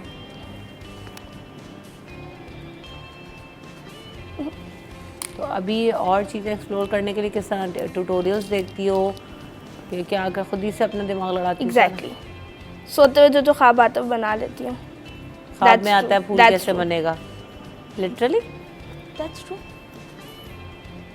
मेरा मानना ये है कि मैंने इस चीज़ पे एक्चुअली स्टडी भी की भी है कि आप जो चीज़ सोचते हुए सोता है आपके ख्वाब में वो आता है। हाँ ये तो है। और जो लोग खुद बनाते हैं डिज़ाइंस, उनके दिमाग में तो चीज़ें खुद ही आती हैं जो ना। पैशन होता है ना आपका वो आपके दिमाग में चल, जैसे Exactly. मुझे सोते में जो है ना सुबह के शो की चीज़ें आ रही होती हैं, आधी आधी रात को मैं उनको मैसेज कर देती हूँ यार ये कर लेंगे। तो वो आपके दिमाग में जो है ना वो चीज़ें चल रही होती हैं कि यार ये हो सकता है। क्योंकि आप सोते आपका दिमाग नहीं। शायर नहीं रात को उठ के पेपर नहीं, और रात पेन ले को लेते उठ के तो नहीं, लेकिन हाँ, शायरों को तो आमद हो गई तो आपको करना है ना, वैसे मैं पोइट्री लिख लेते हैं हूँ। इसको। ट्रस्ट मी, पोइट्री भी करती हूँ? मैं अपनी डायरी घर छोड़ कर आई हूँ क्योंकि कुछ याद है तो सुना देते।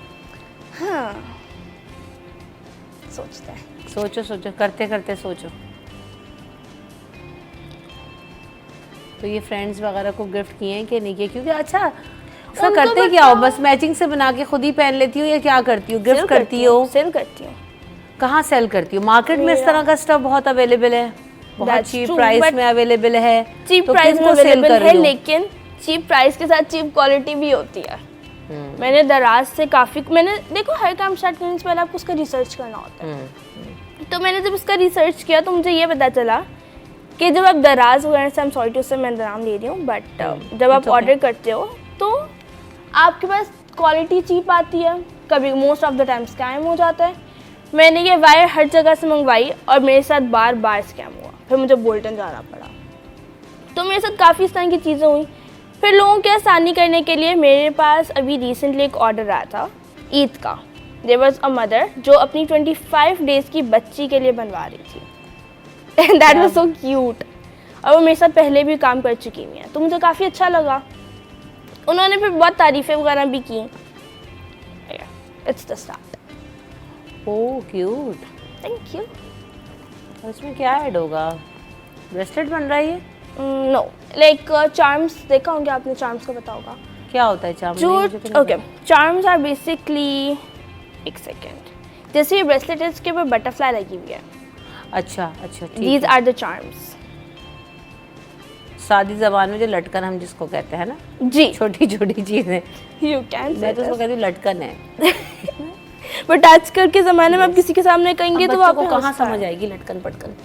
ये मैं दिखाती हूँ मैं क्या कहती हूँ। ये जो है ना, दिखाएं, ये जो इसमें बीड है ना, इसको कह रही हो ना चार्म? जी। चलो आज कुछ नया तो सीखा। हम तो लटकन ही बोलते रहते हैं। गुड, पहन लेती हूँ। पहन ले। टूटेगा तो नहीं? अरे डोंट छोटा है। वरी। आपको पता है मैंने जो पहना वो मेरे हाथ पे निशान छपे हुए हैं, इतना छोटा ही है। नहीं तो इतना टाइट क्यों मैंने ये नींद में बनाया था। कहने को इट्स फनी बट बनाया आ गया था। है। जी, और अगर आप ये कोई और पहनोगी, इवन दैट मेरी दोस्तों ने शुरू किया था मुझे देखकर, तो उनके टूट जाते थे। क्यों? इट्स लाइक हर चीज़ करने का ना एक तरीका होता है। क्या दे तरीका डोंट है नो द ट्रिक्स। इसका? क्या तरीका है इसका? इसका तरीका ये है, आपको वायर को इतना स्ट्रेच कर देना है पहले ही कि आपको पता हो कि आगे जाके टूटेगी। अगर आपके पास वायर अभी टूट जाएगी तो वो आगे जाके कैसे लॉन्ग लास्टिंग होगी। इसलिए मैं वायर जब लेती हूँ तो मैं शॉप पे ही पहले उसको इतना स्ट्रेच करके देख लेती हूँ कि क्या ये आगे अच्छा, चल तो पाएगी। किनको बेचा, क्या किया फिर? किस तरह मैंने से स्टॉल्स लगाए मैम अस्मा के साथ, अस्मा इमरान, किया? कहाँ स्टॉल्स हैबिट, डॉलमेन, एट्रियम, और आगे प्लान है अभी। मुझे काफ़ी अपॉर्चुनिटीज़ मिली थी, बहुत अच्छी बट टिल दैट टाइम मेरे 9 के पेपर्स आ गए थे। गुड। तो तो ये बस मतलब मैंने बाजार में भी देखा है, जो छोटी बच्चियों के भी आप बता रहे हो, छोटी छोटी मिल रही होती है उनके पहनने के ना, और गलों के भी मिल रहा होता है, नेकलेसेस भी हैं। तो वो मदर ने क्यों बनवाए कस्टमाइज? उन्होंने अपनी बेटी के साथ करवाना था, लाइक ईद के सूट था उसका वाइट कलर का, तो उन्होंने उसके साथ बनवाया था। And she was saying me, it's a very funny story, she was like कि ना मुझे कुछ ऐसा चाहिए जो ऊपर ऊपर ना हो, नीचे नीचे। मैंने कहा दैट्स माय हैंडल, ठीक है, मैं बनाती हूँ, मुझे पता है कि अगर यहाँ से टाइट है ना तो आपको ऊपर भी तो घुसाना है, यहाँ से जाएगा तो ये यहाँ तक पहुँचेगा ना। सो शी वाज लाइक नहीं आप टाइट बनाइएगा। She was literally telling me the amount of the beads. अच्छा, 12 लगाएं, 10 लगाएं। आई वाज लाइक लिसन, मैंने बच्चे के हाथ का साइज देखा है, मेरी एक क्या आदत है, मैं ना हाथ का साइज देख के उसके साइज का बना लेती हूँ और वो परफेक्ट आता है। सो आई वाज लाइक मेरे को पता है मैं कैसे बनाऊंगी। उन्होंने कहा नहीं मैं आपको पे कर रही हूँ, मैं आपको बता रही हूँ। I was like okay fine, she is saying me this. मैंने कहा ठीक है आप कर लें, आपकी मर्जी। मैंने बना दिया। अगले दिन मुझे मैसेज आया उनका कि आप वो वापस कर सकती हैं। I was like seriously? She like टूटा तो नहीं लेकिन उसका ब्लड का मसला। मैंने कहा अब ऊपर जाके चैट स्क्रॉल कर लें, मैंने आपको ये बात बार बार कही थी। And she was like okay fine. तो बन गया फ्लावर, ज़बरदस्त। अब इसको ब्रेसलेट में ऐड किया जा सकता है इसको ब्रेसलेट में ऐड किया जा सकता है। आप चाहो तो उसका ऐसे भी यूज़ कर सकते हो, इसमें जंपिंग रिंग भी ऐड हो सकता है। उसकी भी एक टेक्निक होती है कि वो ना जंपिंग रिंग का वो दिखे, जहाँ उसका जॉइंट है ना वो दिखे और ना ही वो ब्रेसलेट में से उतरे और वैसा परफेक्ट वाला लगे। तो उसकी भी ट्रिक्स होती हैं। इवन दैट मेरी नेबर्स हैं, उन काफ़ी अच्छी दोस्त हैं हम, तो उन्होंने भी मेरे को देख के लाइक उन्होंने स्टार्ट किया। अब ये काफ़ी बच्चों की गेम बन चुकी हुई है, but it's a good thing. नहीं, मैं तो कहती हूँ कि कुछ भी है, अगर आप मतलब ये अर्निंग वाली चीज़ तो आप छोड़ दें, लेकिन ये आप एज एक्टिविटी बड़ी अच्छी चीज़ है ना। बहुत आपको अच्छी है। कलर्स हैं, आपको पता है कलर्स की भी थेरेपी होती है, बच्चे कलर्स यूज़ करते हैं, चीज़ें यूज़ करते हैं। आप लोग जिस एज में हो तो उसके लिए तो ये बहुत अच्छी चीज़ है। तो ये जो ब्रेसलेट्स अगर आप सेल करती हो तो ये कितने के होते हैं?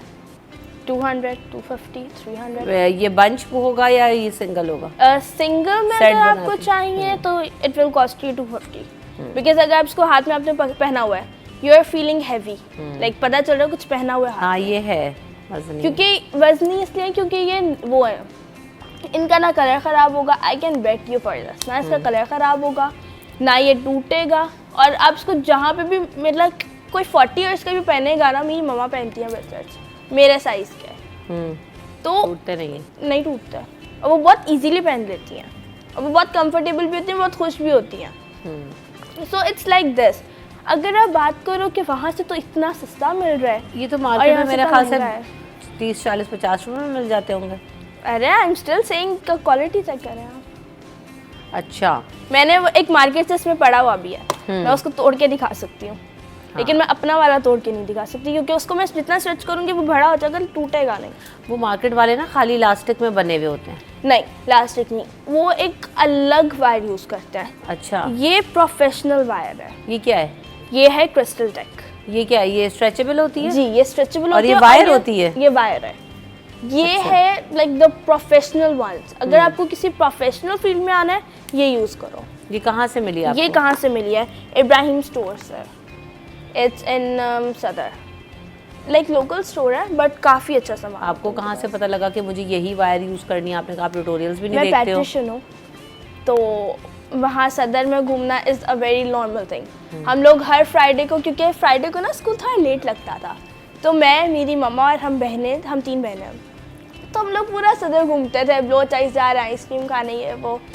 तो वहाँ पर हम एक दफ़ा गए थे क्रिसमस का सामान लेने, रथ वगैरह, क्योंकि मुझे रथ भी बनानी आती है, लाइक वो खुद जो परफेक्ट वाली होती है वो मोटी करके मैंने बनाई हुई भी है। Very nice. तो मैं उसका सामान लेने गई थी। उस टाइम पे मैंने उनसे पूछा था सारा सामान, बहुत पुरानी बात है, आई वाज 10 years old। तो उन्होंने बताया था कि प्रोफेशनल फील्ड में आने के लिए ये वायर यूज़ होती है। सो लाइक ओके, उस टाइम भी नहीं सोचा था कभी यूज़ करूँगी, लेकिन अब आगे जाके आई एम यूजिंग दैट। ज़बरदस्त, वेरी नाइस। Thank you. तो और क्या क्या डिज़ाइन कर लेती हो ये ब्रेसलेट्स के अलावा इसमें? एक सेकेंड, चेरी ब्रेसलेट्स का पता है आपको? काफ़ी ट्रेंड में चल रहे थे भी रिसेंटली। अरे इंस्टाग्राम पे काफ़ी वायरल होता है हुए थे ये। उसमें? चेरी ब्रेसलेट्स होते हैं, वो उनके चेरी बने हुए होती हैं बेसिकली, छोटी छोटी चेरीज। अच्छा, जी मैंने काफ़ी, मेरे संग के साथ सेल भी हुए हैं 500 में, ज़बरदस्त। लाइक बहुत अच्छा। तो कहाँ लगाती हो? पिक्चर्स वगैरह लगाती हो, फ्रेंड्स को भेजती हो, किस तरह फ्रेंड्स से को नहीं सेल बेचती करती हो? क्योंकि you know what, they started demotivating me. अच्छा, दे वर लाइक दैट, इतनी छोटी एज में ये कर रही हो, ऐसा है यार, तुम्हें पैसों की ज़रूरत है, तुम्हें ये तुम्हें वो। पैसा नॉट एवरीथिंग। कुछ चीज़ होती हैं जो आपके लाइफ टाइम स्किल रह जाते हैं। बिल्कुल ऐसा ही है। तो आपको मैं ये कर रही हूँ अपने लाइफ टाइम स्किल के लिए, एंड मुझे बिल्कुल शर्म नहीं है कहने में कि मैं बेच रही हूँ, क्योंकि मैं कुछ सीख रही हूँ और मुझे फ़र्क नहीं पड़ता। पता है कोई मुझसे आके ऐसे बोलता है ना कि हमें ये चाहिए तो मैं दे देती हूँ, क्योंकि काफ़ी ऐसी माएँ होती हैं जो बोलती हैं कि नहीं बेटा ऐसे नहीं, ये नहीं लो, वो मत लो। तो फिर मैं बच्चे का दिल भी नहीं तोड़ सकती, क्योंकि ऐसी बच्चे का दिल कहता है। आप वैसे माँ को लेके देना चाहिए, लेकिन स्टिल कुछ इस तरह की होती हैं तो मैं बच्चों को ऐसे ही दे देती हूँ। तो एक मेरे हिसाब से भी एक मेमोरी हो जाती है, एक बच्चे की भी अच्छी मेमोरी हो जाती है। बात है। और ये वो मेमोरीज होती है जो आपकी लाइफ टाइम एक साथ चलती हैं। इसके बाद नो मैटर आप मैरिड हो, आप जो मर्जी करो, लेकिन आप एक बता सकते हो कि मैंने ये किया हुआ है। बिल्कुल ऐसा। आप दुनिया को देख सकती हो, आपको पता होता है कि अच्छा ठीक है अगर मैंने ये किया था इसका ये नुकसान था, इसका ये फ़ायदा था। आजकल बच्चे मैं देख रही थी अभी सोशल मीडिया पे रिसेंटली आते हुए कि एक बच्चा था वो बहुत फ़ोन यूज़ करता था। अच्छा। एंड वो लिटरली मेंटली तौर पे थोड़ा सा इल हो गया था। तो उसको देखते हुए मैंने फ़ोन देखना छोड़ दिया। मैं तो कहती हूँ हर चीज़ का इस्तेमाल जो है ना वो आप एक हद तक करें तो अच्छा है। अभी Exactly. फ़ोन भी वक्त की ज़रूरत है। बच्चे बहुत सारे आप जैसे ज्वेलरी मेकिंग कर रहे हो, आपका लेजर टाइम इसमें गुजरता है, आपको पसंद है।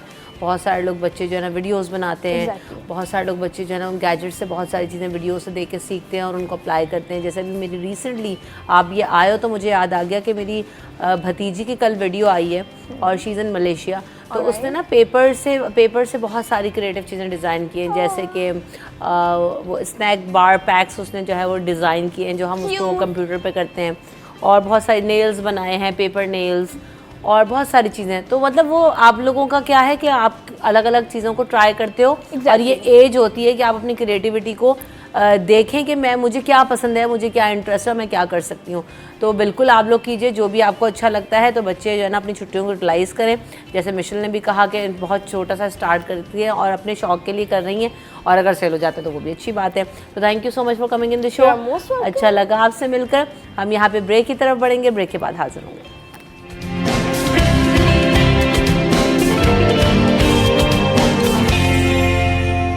Welcome back in city at 10। तो जनाब आज का जो हमारा मौजू है वो ये कि जो शख्सियत है यानी पर्सनालिटी डेवलपमेंट वो कितना मैटर करती है, और अपनी शख्सियत को बावकार, खूबसूरत, निखार इसमें कैसे पैदा किया जा सकता है। पर्सनल ग्रूमिंग कितनी मैटर कर रही होती है। और ये कहते हैं ना कि चाहे इंसान कितने भी महंगे कपड़े पहन ले, ब्रांडेड जूते पहन ले, ब्रांडेड जना बैग लटका ले, परफ्यूम अप्लाई कर ले, लेकिन क्या होता है कि जब तक आप अंदर से आपकी पर्सनालिटी अच्छी ना हो, आपका जो है वो मिजाज अच्छा ना, आपके ऊपर कोई चीज़ सूट नहीं कर, मुंह खुलता है और शख्सियत पता लग जाती है कि यार ये बंदा है कितने पानी में।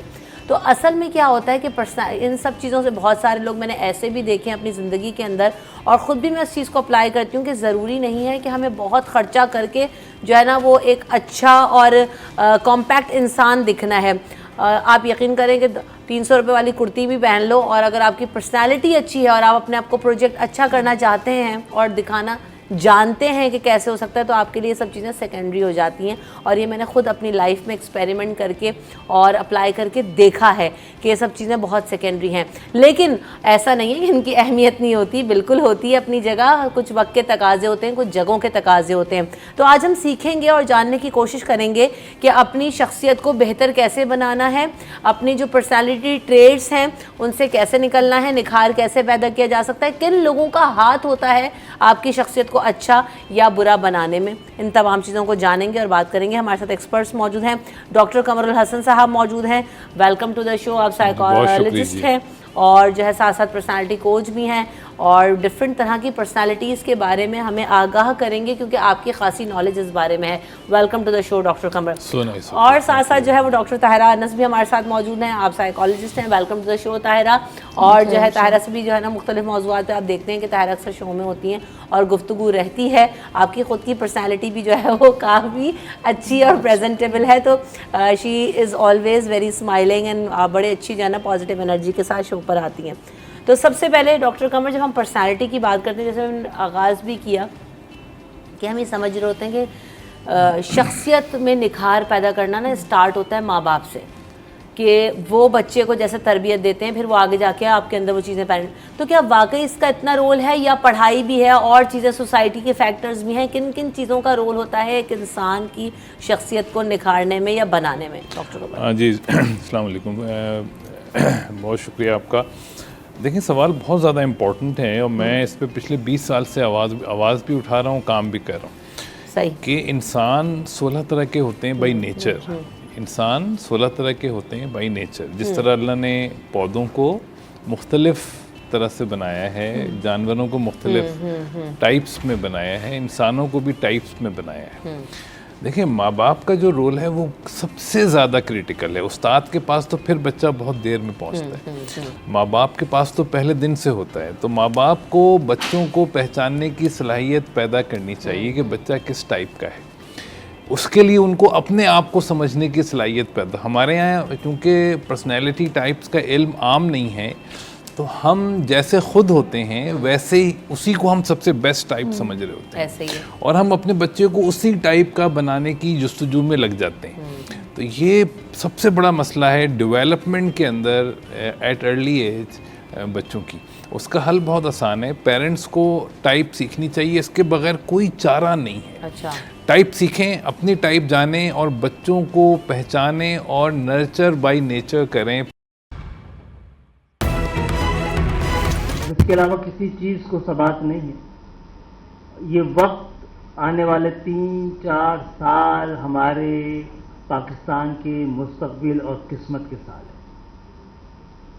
लिखने वाले लिख रहे हैं, डराने वाले डरा रहे हैं कि आने वाले 30-35 सालों में दुनिया इतना शार्प और इतना तेज टर्न लेने वाली है कि जिसने अपने आप को इस तब्दीली के साथ तब्दील नहीं किया तो डर यह कि 1 अरब लोग इररेलेवेंट हो जाएंगे।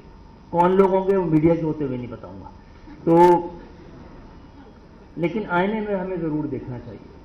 हमारा खत्ता तरक्की कर रहा है। 50 साल पहले बांग्लादेश मशरिकी पाकिस्तान था। वो सन 70-71 में बांग्लादेश के मसाइल, बांग्लादेश की प्रॉब्लम, उसकी रुकावटें, उसकी आबादी हमसे ज़्यादा थी। उसकी आबादी भी हमसे ज़्यादा थी, हम उसके मसाइल भी हमसे ज़्यादा थे और उसके रिसोर्सेज हमसे कहीं कम थे। आज कितनी भी फिगर छुपाएं, शायद पाकिस्तान का ग्रोथ रेट 3% के आसपास है। और हाँ, मैं जरा ख्याल कर रहा हूँ, और 2.6 है। तो और बांग्लादेश का 7.7 है। तो या तो ये देख लें उन्होंने क्या किया, ये देख लें हम क्या करते रहे। तो वक्त तेजी से गुजर रहा है। मैं पहले भी कहता रहा हूँ कि पाकिस्तान में इस वक्त कोई माशी बहरान नहीं है मेरे दोस्तों, मेरे भाइयों। पाकिस्तान में नियतों का बहरान है, और इस नियतों के बहरान के हल किए बगैर कोई मसला हल नहीं होने वाला है। नियतों का ये बहरान मौजूद रहा तो IMF से जितने मजबूत और कामयाब आपके मुज़ाकरात होंगे, उतने ही मकरूज नस्ल पैदा होगी। पाकिस्तान में मसला, बहुत बड़ा मसला, माशी मसला ट्रेड डेफिसिट का है, लेकिन मुझे लगता है ज़्यादा बड़ा मसला ट्रस्ट डेफिसिट का है। उसके दूर होते हुए मसाइल हल होते हुए नजर नहीं आ रहे। हम डर रहे हैं कि हमारा फाइनेंशियल बैंकरप्सी ना हो जाए, हमारी मॉरल बैंकरप्सी हो चुकी है। तो अभी एक ही रास्ता है, एक ही ताकत है। इस वक्त पाकिस्तान में 15 करोड़ नौजवान हैं। इंडिया और चाइना ने अपनी आबादी को लायबिलिटी बनाने के बजाय एसेट बनाया। आज आइए ये अज़्म करें, ये कसम उठाएं कि इन नौजवानों को हमें अपनी ताकत बनाना है, अपना खजाना बनाना है, अपनी कुव्वत बनाना है, और यही वाहिद रास्ता है।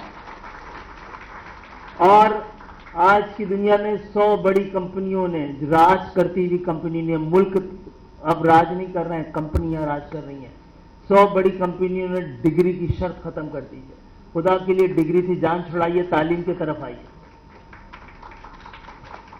तो हम कोशिश ये कर रहे हैं, दुनिया भी चाहती है, अभी डिस्कशन में आया है, एक तरफ है एजिंग नेशन, एक तरफ है हमारी यूथ बल्ज, और ये जो हमारे नौजवान है 15 करोड़, ये इनाम भी है और इम्तिहान भी। इसकी अगर हमारे नौजवान इस वक्त वाहिद कोई चीज़ आप एक्सपोर्ट कर सकते हैं फौरन, तो ह्यूमन ट्रेन कैपिटल को ही कर सकते हैं, उसकी तैयारी कीजिए। जब तक हर साल 4-5 लाख नौजवानों को हम ट्रेन करके बाहर नहीं भेजेंगे, अभी रेमिटेंस हमें बचा सकता है, एक्सपोर्ट नहीं बचा सकती। एक्सपोर्ट के लिए एक्सपोर्टेबल इंडस्ट्री को लगाने में 20, 25, 30 साल लगेंगे। इनको ट्रेन करने में जिसकी जर्मनी को जरूरत है, जापान को जरूरत है, इटली को जरूरत है, सिर्फ 1 साल का कोर्स काफी है। हमारे 25,000 आईटी के ग्रेजुएट निकलते हैं। इस अहद में इस वक्त जब दुनिया में इतनी बड़ी शॉर्टेज है, हमारे 25,000 आईटी की ग्रेजुएट से 5,000 को नौकरी मिलती है। यानी हम उनको वो कुछ पढ़ा ही नहीं रहे हैं जिसको दुनिया को ज़रूरत है। ये रियल सेंस में ग्लोबल विलेज है। जो आप वहाँ हो रहा है, यहाँ नहीं करेंगे तो कहीं के लिए नहीं रहेंगे। आप सबकी आमद का शुक्रिया, मुझे बुलाने का शुक्रिया। नबियों का काम खबरदार करना था, नबियों का आने का सिलसिला ख़त्म हो गया है, और जो कौमें इस तेज़ रफ्तार नूर रफ्तार दुनिया ने सब कुछ बदल के रख दिया है, अगर कोई नहीं बदला तो वो जिसने खुद को बदलने का इरादा भी ना किया हो। और ऐसे फर्द, अफराद, अक़वाम जो खुद को बदलने का इरादा भी न रखते हों, तो उनको बदलने का खुदा भी वादा नहीं रखता है।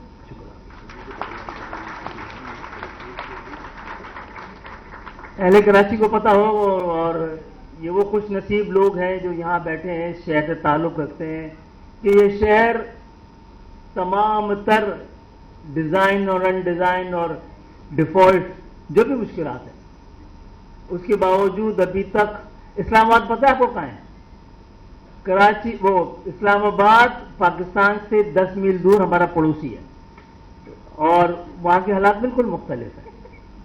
वहाँ के तालीमी इदारों में हालात भी बड़े मुख्तलिफ है। वहाँ से बैठ के पाकिस्तान के बारे में अंदाजा नहीं किया जा सकता। तो इस्लामाबाद को आज भी ये शहर 60% रेवेन्यू दे रहा है, सिंध का 97% दे रहा है। और सिंध में 2 तबके हैं माशाल्लाह, एक वो जो कमा के देता है, दूसरा जो खाता है। एक जो 97 प्रोड्यूस करता है, दूसरा 97 खर्च करता है। तो इस शहर को वसाइल की कमी होनी ही चाहिए, हो ही नहीं सकती, और इसको हक दिया जाएगा। आने वाले इंशाअल्लाह ताला इस साल से लेकर अगले साल तक 8 कैंपसेस मेन यूनिवर्सिटी की कराची में आ रहे हैं। PCSIR को भी यूनिवर्सिटी में तब्दील होना चाहिए, इंडस्ट्रियल इंजीनियरिंग का एक यूनिवर्सिटी वहां बननी चाहिए। IIEEE की अपग्रेडेशन हो रही है, जिसमें PCSIR भी और पाकिस्तान साइंस फाउंडेशन दोनों शामिल हैं, और मैं भी आके शामिल होऊंगा।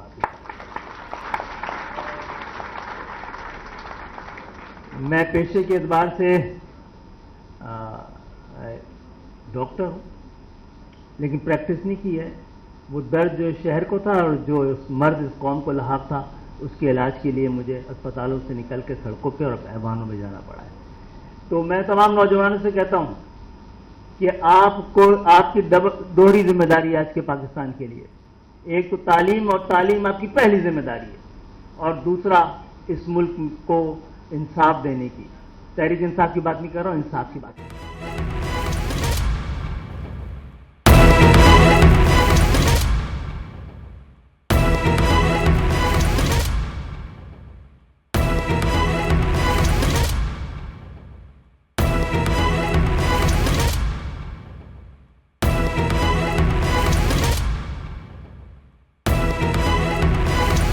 टाइप और बटन दबाएं, आपको गूगल सब कुछ बता देगा। मैं नहीं कह रहा मेरे चैनल पे जाएं, मैं नहीं कह रहा मेरी वेबसाइट पे जाएं, अब गूगल पे जाएं।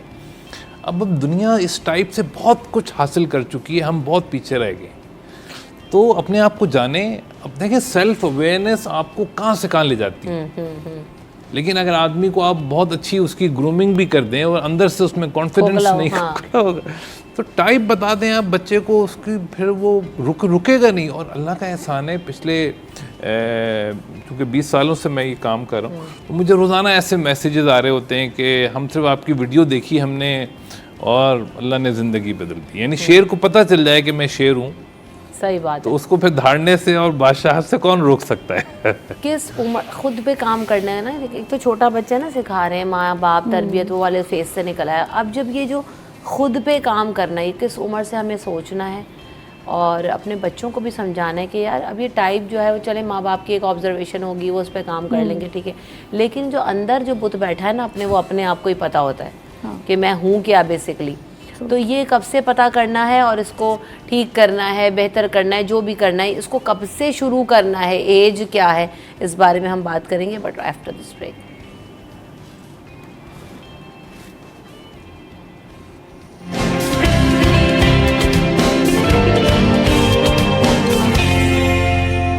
Welcome back in city at 10। तो बात हो रही है कि कब जज करना है कि यार अब ये जो पर्सनालिटी डेवलपमेंट है, पर्सनालिटी को बेहतर करना है, अपने ऊपर काम करना शुरू होता है। ये एज, ये फिगर, ये ज़माना क्या है?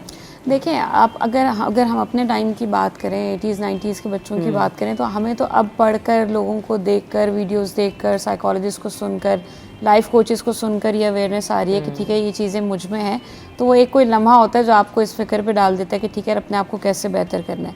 लेकिन अगर आप पेरेंट हैं या आप केयर टेकर हैं तो बहुत बेहतर है कि जब आपका बच्चा टीनेजर एज ग्रुप में आ गया है तो आप उसको खुद उस तरफ लेकर जाएं। देखिए, जब हमें कुछ हादसाती तौर पे रिकवरी होती है ना, डिस्कवर करते हैं, तो उसको बनाते हुए दोबारा से उसकी फाउंडेशन चेंज करते हुए, बिल्ड करते हुए वक्त लग जाता है। वो बिल्डिंग उतनी जल्दी और उतनी खूबसूरत नहीं बन पाती। लेकिन अगर आप उसकी बुनियाद बहुत यंग एज से रख देते हैं तो वो बिल्डिंग पायदार भी ज़्यादा होती है, वो मुतासिर कुन भी ज़्यादा होती है। यही वजह है कि अगर हम अभी के बच्चे देखें और अपने टाइम के बच्चे देखें तो we have a lot of different. क्योंकि अभी वाले जो बच्चे हैं उनके पास एक्सपोजर बहुत ज़्यादा है, उनके पास एक्सेस बहुत ज़्यादा है चीज़ों का, इंफॉर्मेशन का। तो आपको सिर्फ वो इन्फॉर्मेशन बैलेंस करनी है। मैं ये भी नहीं कह रही कि आपको प्रोवाइड करनी है, बच्चों के पास ऑलरेडी, आपने सिर्फ वो बैलेंस करना है, आपने उनको ये सिखाना है। देखिए, हमारे यहाँ अनफॉर्चुनेटली स्कूल्स के अंदर, कॉलेजेस के अंदर, यूनिवर्सिटीज़ के अंदर ऐसा कोई मैकेनिज़्म नहीं है जहाँ पे पर्सनैलिटी के बारे में बात की जाए, जहाँ पे बेहतर बताया जाए कैसे होगा। स्कूल से हम सिर्फ स्कूल का जो सिलेबस है वो रटा कर निकाल देते हैं। कॉलेज यूनिवर्सिटी से लोग सिर्फ इस नीयत के साथ निकल रहे हैं कि हम अच्छा कमाने लग जाएं। अनफॉर्चुनेटली उस चीज़ को भी अब टिकटॉक ने रिप्लेस कर दिया, बिकॉज टिकटॉक पे बैठा हुआ 18-19 साल का जो शख्स है वो मुझसे और आपसे कहीं ज़्यादा बेहतर कमा रहा है, राइट? और जो वो कर रहा है वो हम कर नहीं सकते। So that is something which you need to understand कि बच्चा जब आपका इस एज में आ गया, जब वो बात कर सकता है, कम्युनिकेट कर सकता है। अगर आप मुझे स्पेसिफिकली एज पूछें तो शायद 12 साल का बच्चा, 10 साल का बच्चा, 15 साल का बच्चा ये शऊर रखता है कि अपनी शख्सियत को कैसे बेहतर करना है। मैं बहुत छोटी सी मिसाल दूंगी। अक्सर हम जब ट्रैवल करते हैं या हम लोगों से मिलते हैं तो कुछ लोग हमें बगैर बात किए ही अच्छे नहीं लगते। आप कहते हैं ना, उसको देख के मुझे चिढ़ हो रही थी। कुछ लोग ऐसे होते हैं जिनसे आपने सिर्फ सलाम किया और आपको अच्छे लगे, आपने शायद एक नज़र किसी को एयरपोर्ट पे देखा लेकिन आपको उस बंदे की प्रेजेंस ठीक लगी, अच्छी लगी, आपको कंफर्टेबल फील हुआ। सो इसको हम ऑरा कहते हैं। बिल्कुल। सो ये जो आपका ऑरा है ये आपकी शख्सियत से, आपके अमाल से, आपकी सोच से बनता है, आपकी एम्पैथी से, काइंडनेस से, लोगों की मदद करने से, अच्छी सोच से बनता है, अच्छा गुमान रखने से बनता है। सो जब आपका बच्चा ये समझने के फेज़ में है, और 10 साल का, 12 साल का बच्चा अभी तो माशाल्लाह इतना कॉन्फिडेंट और इतना अंडरस्टैंडिंग होता है कि वो ये चीज़ें या ये पेचीदगियाँ समझ सकता है। सो उससे आपको ज़रूरी नहीं कि आप उसको बिठा के बताएं कि बेटा ऑरा क्या होता है। बहुत सिंपल सी चीज़ है, जैसे आपने उसको बताना है कि उसके जो 5 दोस्त हैं वो उसकी पर्सनैलिटी बना रहे हैं, वो जो बुक पढ़ता है, वो जिस तरह की टीवी शोज़ देखता है, वो जिस तरह की मूवी में इंटरेस्टेड है, वो जिस तरह का म्यूज़िक सुनता है, वो चीज़ उसकी पर्सनैलिटी के निखार का बाइस भी बन सकती है और वही चीज़ उसकी पर्सनैलिटी को ख़राब करने का बाइस भी बन सकती है। सो आपने जब बच्चे को एक डिफरेंस बता दिया and then you can see कि बच्चा क्या चूज़ करता है, राइट? तो उसमें आपने उसको फिर मदद करनी है कि नहीं ये बेहतर चॉइस है या ये बेहतर चॉइस है। सो ये बहुत ज़रूरी है कि जब आपका बच्चा कम्युनिकेट कर सकता है, टीनेजर्स हैं या अगर अभी भी कोई देख रहा है, मतलब पर्सनैलिटी डेवलप करने की कोई एज तो नहीं होती। हम ये तो नहीं कह सकते रिटायर्ड हो गए, 60 साल से ऊपर हो गए, अब इनको निखारने की ज़रूरत नहीं है। एक्सेप्टेंस और टॉलरेंस भी नहीं है अब हम लोगों में। और अगर आप किसी को, एक तो खुद हम अपने आप को एवेल्युएट करना तो चाहते, वही वाली बस स्टार्ट वहीं से होगा जो डॉक्टर कमर ने बात की, मैं ठीक हूँ, और जो है हम बच्चों की तरबियत भी उसी तरह से करेंगे कि मैं ही रोल मॉडल हूँ। तो अब हम ये समझते हैं जो मैं करती हूँ वो सबसे ठीक है। अब मसला ये है कि अगर कोई बता भी देना तो वो अप्लाई करना डॉक्टर साहब चाहते नहीं हैं कि तुम्हें क्या पड़ी है। तो अपने आप को जब हम अपने अगले कुल समझ रहे होते हैं, वो मैं वाला फैक्टर, सब बंदा अपने आप को सही समझ रहा है, अगले की कोई वो नहीं है, तो फिर ऐसे में कहाँ किस तरह से जो है ना वो आप समझते हैं कि वो रिफाइन की जा सकती है? ये जो आजकल हम जिस साइंटिफिक दौर में रह रहे हैं इसमें हर काम इतना आसान हो गया है, बस हमें उस ट्रैक पे आना है। अब जैसे टाइप्स को समझना अब बहुत आसान हो गया है, यानी मैं तो रोज़ाना यानी हज़ारों लोगों से यानी आप उनके कमेंट्स ये बात, तो अब हमें इधर उधर टाइम ज़ाया करने के बजाय अपनी टाइप जाननी चाहिए और अपने आप को वैसे ही डेवलप मेरी तो टाइप आप बता के जाएं आज शो में। अच्छा, आप कैसे एवेल्युएट करेंगे? अब हाँ मुझे देखिए, सिखा मैंने दें। बताया 4 डाइकोटमीज हैं, उनमें अपनी फितरत को तलाश करना है। चल। आपको नए नए लोगों से मिलने में मज़ा आता है या you enjoy being alone and reflect? नहीं, नए लोगों से मिलके अच्छा लगता है, लाइक आप सब शोज में दैट आते इज़ हैं मोर तो- एनर्जाइजिंग फॉर यू। Yes. ठीक है, और अकेले रहें तो थोड़ा सा बोर हो जाती हैं। ये भी हमें देखना है कि the opposite must be not that अकेले एनर्जाइजिंग। रहने में बोर नहीं होती? ईओ लग टाइप जाएगा। होती है ये। हाँ, इनको बॉन्ड कमांडर्स कहते हैं। ईएनटीजे को आप पढ़ें, आपको मैं आज ही जाके बस मैंने इसलिए आपसे पूछा कि बता दें ENTJ। बहुत कम होते हैं, लड़कियां तो बहुत ही कम है, क्योंकि हाँ टी ज़्यादातर मर्द होते हैं और वुमेन और टी और फिर ENTJ T is for thinking, logical. उसमें बड़ी वजह ये भी है, एक तो ये ऑफ द टॉपिक बात हो जाएगी, लेकिन हम खवातीन की सोच को एक्सेप्ट भी नहीं Oh, कर yes. So you may be have a people around जो आपको सोचने की सलाहियत को दबाया नहीं उन्होंने वेरी आपकी। Much agreed. मेरे सबसे पहले तो मेरे घर वाले मतलब लाइक अम्मी अब्बा कभी भी मतलब किसी चीज़ को आपने वो नहीं करने दिया कि ठीक है तुम्हें करना है करो, बस बाउंड्रीज सेट हैं। You don't have to Exactly, cross आपकी the सोचने boundaries. आपकी अकल और को फिर जो सोचने है वो समझने की जब सलाहियत मेरे को नहीं इन-लॉज दबाया। आए, मेरे हस्बैंड हैं, वो सब भी बहुत सपोर्टिव हैं, लेकिन उनको दे अप्रिशिएट कि आपका मेरा देवर वो मुझे बहुत अप्रिशिएट कर, नहीं भाभी आपने करना है, ये करके देना है, मतलब like बहुत सारी चीज़ों में ना इनिशिएटिव लेने में आपको हस्बैंड इज ऑलवेज, तो मतलब ये नहीं हुआ कि थिंकिंग प्रोसेस को कहीं रोका गया हो। हाँ, तो वो इट्स ऑलवेज बिल्कुल आपने ये बिल्कुल बहुत pinpoint जो है ना वो इंटरप्राइजिंग पकड़ा होते है। हैं, इंटरप्राइजिंग होते हैं, बिजनेसेस खड़े करते हैं। ये इनको हम कहते हैं कि ये इदारे बनाते हैं, दे बिल्ड इंटरप्राइजेस। चलो यार शुजा, तुम सोचे ही जा रहे हो कर नहीं हम कुछ पा रहे कह रहे चले जी, करेंगे इंशाल्लाह, ज़रूर करेंगे। अच्छा जी, बात हो रही है तो मैंने भी अपनी शख्सियत के बारे में जाना, और ये बहुत ज़रूरी है कि हमें ना पता हो और हम अपने आप को बहुत अच्छे तरीके से जज कर सकते हैं। तो आप सब जाते जाते, क्योंकि वक्त अब कलील है, लेकिन आप टिप्स क्या देना चाहेंगे कि कोई भी शख्स अपने आप को बेहतर बनाना चाहता है, अपनी शख्सियत को प्रेजेंटेबल रखना चाहता है, तो ताहिरा पहले आप and then doctor Qamar. Yes, देखिए मुझे ऐसा लगता है कि डे टू डे बेसिस के अंदर हमारे अंदर कुछ चीज़ें ख़त्म होती जा रही हैं या कम होती जा रही हैं, चाहे वो एम्पैथी हो, चाहे ग्रेटिट्यूड हो, चाहे लोगों की अनकंडीशनल रिस्पेक्ट और रिगार्ड हो। तो बहुत छोटी छोटी चीज़ें होती हैं जिनको करके आप अपने अंदर ये चीज़ें पैदा कर सकते हैं। अगर आपके अंदर पहले से गुड नहीं है तो आप इसको प्रैक्टिस कर सकते हैं। बहुत सिंपल सी चीज़ है कि सोने से पहले आप कोई उस दिन की कोई भी 3 ऐसी बातें लिख लें जो अच्छी हुई हैं, जिनके ऊपर आप खुश हुए हैं। बहुत दफ़ा ऐसा होता है कि दिन इतना बुरा गुजरा होता है कि कुछ भी नहीं होता, तो उस दिन शायद ये अच्छी बात हो कि आप सुबह उठे तो और आप सही सलामत उठे थे। सही। क्योंकि आज के दिन में भी रमशा बहुत सारे लोग ऐसे हैं जो आज पीर को सुबह नहीं उठे होंगे, और अगर उठें तो मेरी और आपकी तरह ज़हनी जिस्मानी सेहत में नहीं उठे होंगे। सो ग्रेटिट्यूड जो है, शुक्र करने की जो सलाहियत है, वो आपको ज़िंदगी में आपकी शख्सियत में बड़ा निखार लेकर आए। जी डॉक्टर कमर। मैं बस जो इम्पोर्टेंट पॉइंट है वो ये कि अल्लाह ताला ने हर इंसान, हम अल्लाह ताला की बेहतरीन तख्लीक है, और अल्लाह ने हर इंसान को लाखों तोहफे दे के, जिसको हम टैलेंट्स कह देते हैं, तोहफे दे के भेजें। और हम बाहर तो बहुत चीज़ें तलाश करते हैं, अपने अंदर के तोहफे तलाश नहीं करते। बिल्कुल सही बात है। तो आज ही जो लोग मुझे सुन रहे हैं, आज ही अपने तोहफे तलाश करें। उसका आसान तरीका है अपनी टाइप जानें, और तोहफे आपको गूगल बता देगा, ChatGPT बता देगा, और फिर अपने आप को जान के अपने आप को डेवलप करें, और फिर अपनों को जानें जिनसे हम लड़ते रहते हैं कि हमसे मुख्तलिफ क्यों हैं। अल्लाह ने हमें अलग अलग तोहफे दिए, तो जाने और पहचाने। और जानने में एक फैक्टर ये बहुत ज़रूरी, डॉक्टर कमर तो यहाँ पे बहुत सारी मेरी ना अच्छी अच्छी चीज़ें पर्सनालिटी के हिसाब से बता दी, लेकिन हम सब में ये ENTJ मुझे बताया, तो इस ENTJ के अंदर भी बहुत सारी खामियां भी होंगी। मैं यकीनन आज उसको भी ढूंढूंगी, पढ़ूंगी और जानने की कोशिश करूंगी, और मुझे भी अपने अंदर पता है कि हमें किन किन चीज़ों पर काम करना है। तो असल में जब पढ़ रहे होते हैं सब कुछ अच्छा अच्छा दिख रहा होता है, खुश हो जाते हैं, उसके बाद जो नीचे बुराइयाँ आती हैं उसको देखते नहीं और काम नहीं करते, तो उस पर हमें काम करने की ज़रूरत है। Thank you so much doctor Qamar, मुझे जाना है, क्लोज करना है, और ताहिरा आपका भी शुक्रिया। आपसे यहाँ पे इजाज़त चाहूँगी, अपना ख्याल रखिएगा, अल्लाह के बाद।